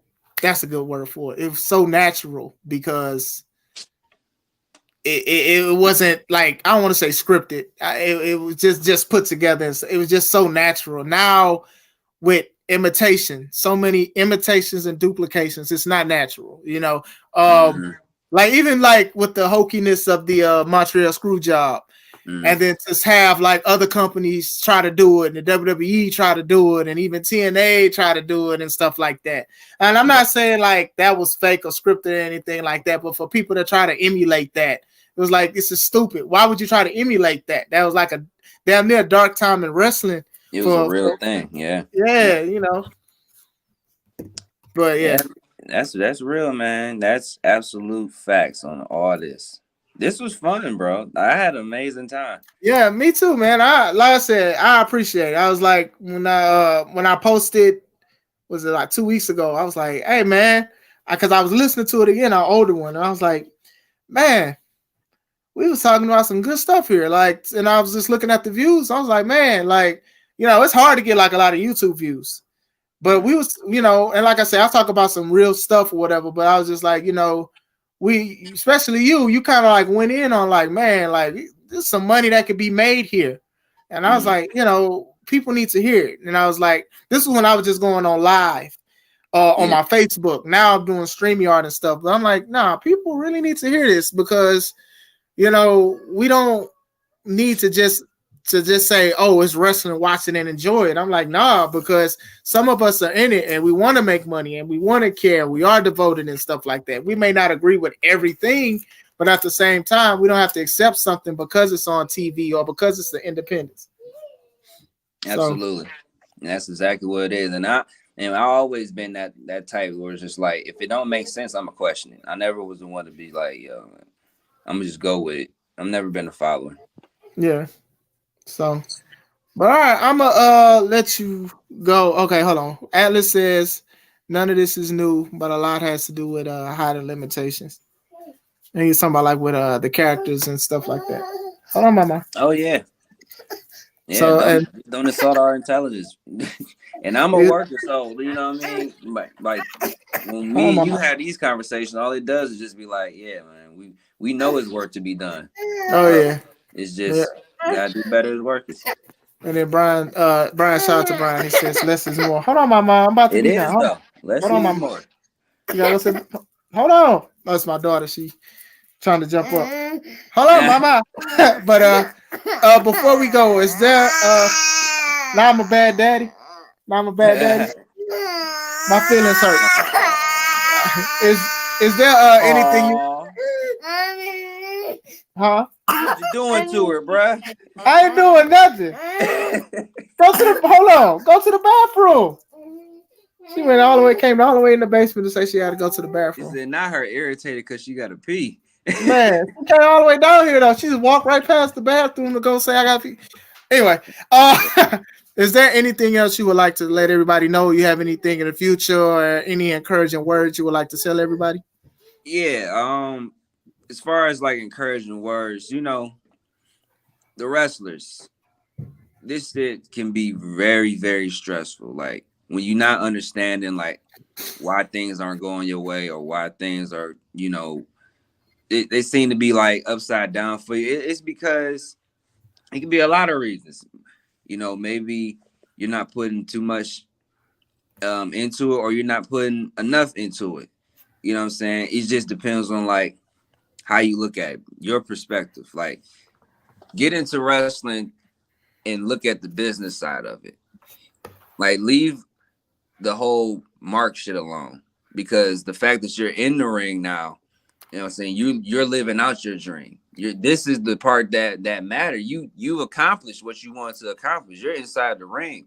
Now it's time to sit. Now it's time to be an asset to the business, so you can elevate the business, you can help the business, and you can, you know what I'm saying, not just be a good hand, but you can also be like something where it's just like, yeah, like you locked in.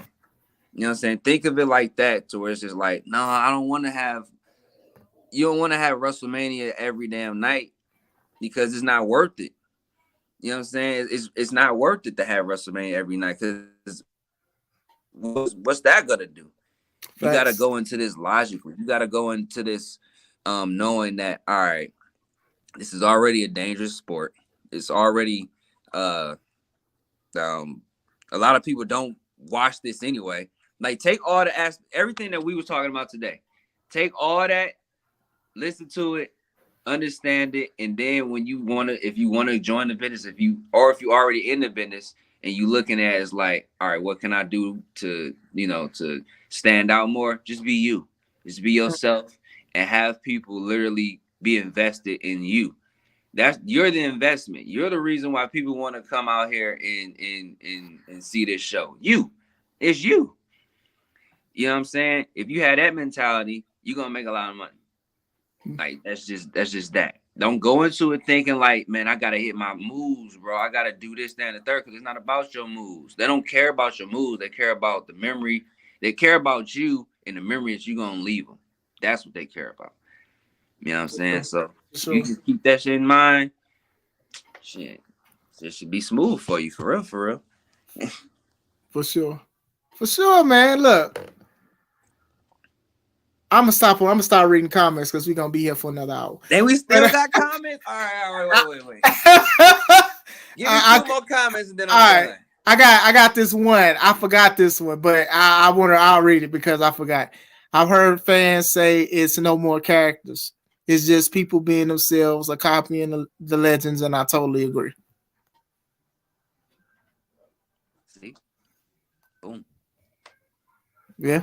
Same thing. We just talking about like the Bullet Club thing, and you know, if you don't have a personality, find one or make one or create one. Just create one. You know what I'm saying? Like I'm not saying like with wrestling, you know, you got a lot of things. People act like they're the nicest person, but they mean, but that's what they portray because they're devoted to it. And that's what they want to do. And they're not going to go to Twitter and say, hey, I'm actually this in real life because their job was at stake. Now people's job is not at stake. And let me stop. Let me just stop. But